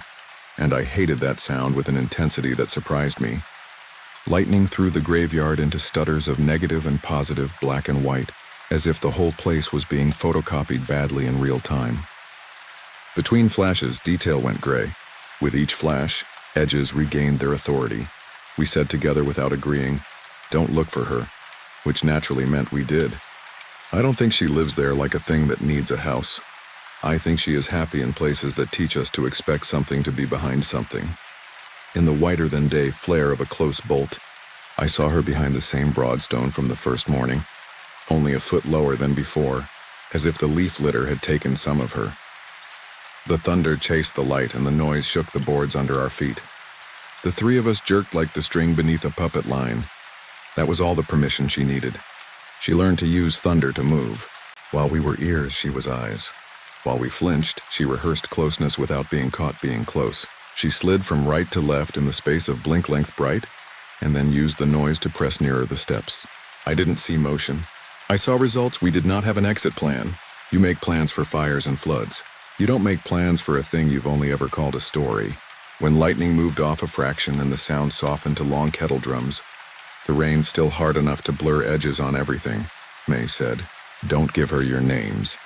As if that was a piece of the world she could nail down with instruction. Janelle took my forearm in a grip I will remember with my skin until my skin isn't mine anymore. She said, "We'll move when it's between, when it's not full dark or full light." It was the worst plan I've liked. We stepped from under the porch into the wet that felt like walking through a curtain made of strings. I kept my eyes on the world as if the world would notice and take care of me for the compliment. The path turned slick. The grave borders that are only pretend fences looked taller in the weather. Walking among them without touching felt like threading a needle on a moving bus. We got 50 feet and the thunder rolled single and then double, and the light returned with a hard flash that printed the woman, crouched behind a marker that didn't have enough depth to hide a rabbit. Janelle's breath made a whistle in her nose because she hadn't dried properly from laughing too hard at something her body called a joke earlier that day. She wiped at it without meaning to, a tiny turn of her shoulder, and the woman used that kindness to tuck herself behind Janelle's calves for a moment, and then behind mine, and then behind May's, not touching but blatantly using our shapes like stones. It felt obscene and intimate at once, like a stranger resting their chin on your shoulder, through your shirt without your body having noticed the weight. That was the first physical thing. No cold, no fingers. Just the knowledge of pressure shaped like watching turned into touch. We made the truck like penitent thieves, not running, not because we were noble, but because we were terrified of falling and giving her the dignity of gravity. I unlocked and slid behind the wheel, and the keys I kept in my pocket for safety stuck to my wet thigh and refused to come out like a child, clinging to a parent in a doorway while the storm at a birthday party breaks a piñata. My hands shook hard enough that I missed the ignition the first try. When the engine caught, it sounded like a friend. We left the church square in the mirror. I kept my eyes on the road, not generous enough to risk a glance back. Janelle said, "Don't look." At the same moment, my brain told me to check the passenger footwell for wet oval marks. I didn't check. I kept us on the dirt loop until it became something pretending to be pavement, then the real thing. At home, there was a chin-shaped smear of moisture on the outside of the driver's side window, exactly where a patient would rest their head to watch their loved one go in for a procedure. I wiped it with the flat of my hand and my palm tingled like a foot waking. I'm aware of how ridiculous this sounds, how the mind offers you symbols and you accept them because the alternative is sitting in a bright kitchen and saying out loud that your world is the same. It isn't. The world is still the world. It simply has an extra way light falls. From then on, the woman didn't need the cemetery. That's my theory. Or maybe she never did, and all along it was our comfort that told us spirits choose a single address. I started finding her in the places I lazily make edges without saying that's what I'm doing. Between the stacked dishes and the sink wall, she lived in possibility. In the space between the washer and the fridge where we slide the broom, she took the elbow it offered. On the day I drove into Lafayette for groceries, I stopped at a slow light and looked left, and in the mirrored glass of a pharmacy, I was a ghost in a driver's seat, and behind my head, a shape that did not belong arranged itself against the reflection of a facade that had corners a child could hide behind. I didn't look long. Prolonged looking felt like letting her taste. You want rules. I wanted them too. You want someone old to say, if you do this, it will stop. If you bring bread on a Tuesday, if you say a name in reverse, if you don't say a name at all. The only guidance we got was courtesy disguised as folklore. In the grocery line, Mrs. Naquin from choir told May to throw a pinch of salt over her shoulder when she locked the door at night. The man changing our oil said, without being asked about anything supernatural, that you shouldn't talk to anyone who calls your name from behind a hedge after dark, even if you know that voice, because kindness can wear a borrowed mouth. A teenager at the dollar store warned his friend not to take handouts on paper unless he wanted to carry a message he couldn't read. None of them used the cemetery to explain what they said. The parish does that. It grows instruction the way Spanish moss grows, from the air and whatever it can hold on to. Our mistake was thinking we could outstare it. That's a proud kind of silly. Your eyes are yours until they aren't. They are tools, and they are also small wet animal things easily bullied by grit and wind and the weight of their own lids. On the second Thursday after the storm, when the parish truck finally came for the branches and the men loaded our piles in the heat, Janelle came by sweaty from a nap that hadn't taken and said she wanted to try something with mirrors. If she likes edges, we'll put her in a place where every side is an edge, she said, bringing a full-length mirror from the spare room and the small squares we used to check costume makeup last Mardi Gras. We stood in the hallway where light makes a corridor, and we leaned the big mirror at an angle to catch the doorframe, and then we held the little ones to live inside the big one, chasing back corners until the glass made its own hallway. We were trying to trick ourselves into control. It worked exactly as long as it felt fun. Then the reflection down the line, 4 mirrors deep, showed someone crouching behind the frame in a repetition that lagged half a second from the live ones, and that lag gave her room to move behind us in the mirrors without moving behind us in the hallway. It should have been funny. It wasn't. We turned the mirrors to face the wall and felt as childish as kids punishing toys. I left for home 2 days later because real life has a schedule that doesn't respect your private hauntings. Back in my apartment, Baton Rouge traffic making the kind of noise that stands in for weather. I tried to be the version of myself that goes to work, rings up membership renewals at the gym, makes rice on Tuesday and calls his aunt on Sunday. For a week it held. Then I went to a funeral because a man who taught me to change a tire when I was 16 had a stroke, and I owe him several miles of safety. The cemetery was a neat one behind a brick church with the kind of grass that looks expensive. I told myself St. Margot had been a parish-specific experience, a localized mercy that I had left where I found it. I didn't plan to walk past the rows when the service ended. I planned to go to my car and put the AC on high and drive to the corner store where the cashier calls everyone baby. But my feet are my enemy when my eyes want proof of something. I walked 2 rows over under the pretense of throwing away a program. I felt watched the way you feel watched by a good librarian. Not mean, just aware. I looked down the long flat plains of polished granite and found her where my brain knew she would be, behind a headstone with the name Babineau cut shallow. I shifted my weight to relieve a heel that had gone to sleep. When my attention moved from the stone to the feeling of foot and back to the stone, she moved as if she'd kept her hand on me while I looked away. The eyes, the no blink, the way the body understands a wrongness and stillness. It all came back without any grace period like grief offers sometimes. I didn't blink on purpose and my body ignored me and did it anyway. When I opened, she was gone, but a damp half-moon lay on the stone where a chin could have rested if a chin was a thing you could borrow from no one. I keep the jar of camphor cream May made on my nightstand, and I rub a thumb under each eye before bed like a football player painting lines. It doesn't help. It feels like a ritual I can hold with fingers. I've taped a small note on my bathroom mirror that says, "Do not look for her," and I read it and I obey it, and sometimes I don't obey it.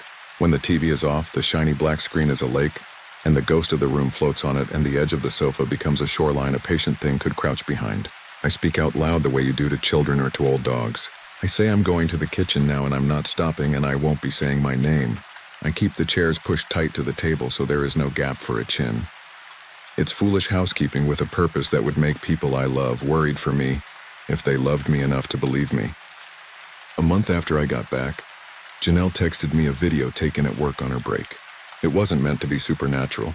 She was showing me how the new automatic paper towel dispenser misread the world and unrolled towels every time the fluorescent light flickered.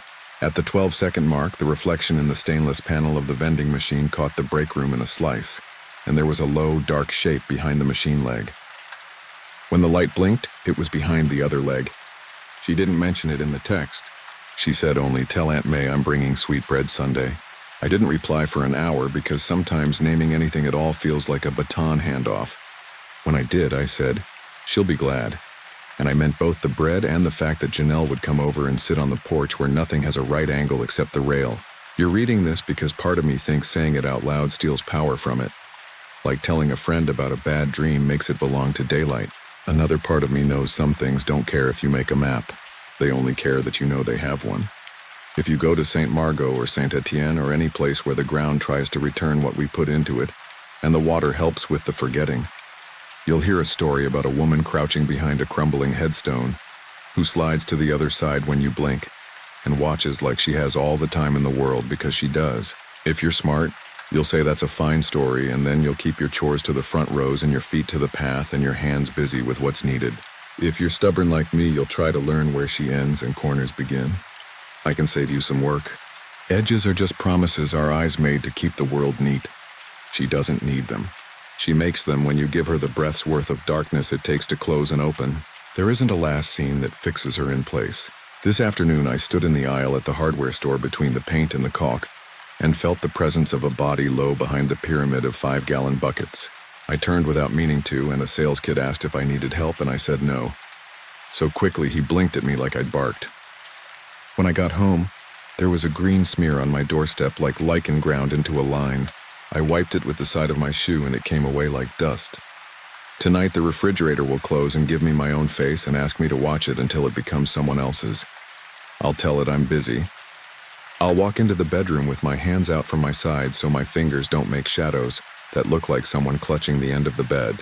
I'll sleep with the hall light on because I'm not brave enough to make darkness a hard edge. I don't think it will save me. I think it will let me act like I could save myself if I wanted to. If you ever hear your name called from behind a fence or from the far side of a headstone, even if the voice is one you would run to in any weather, do a rude thing and walk away without answering. Don't offer your name to anything that doesn't blink.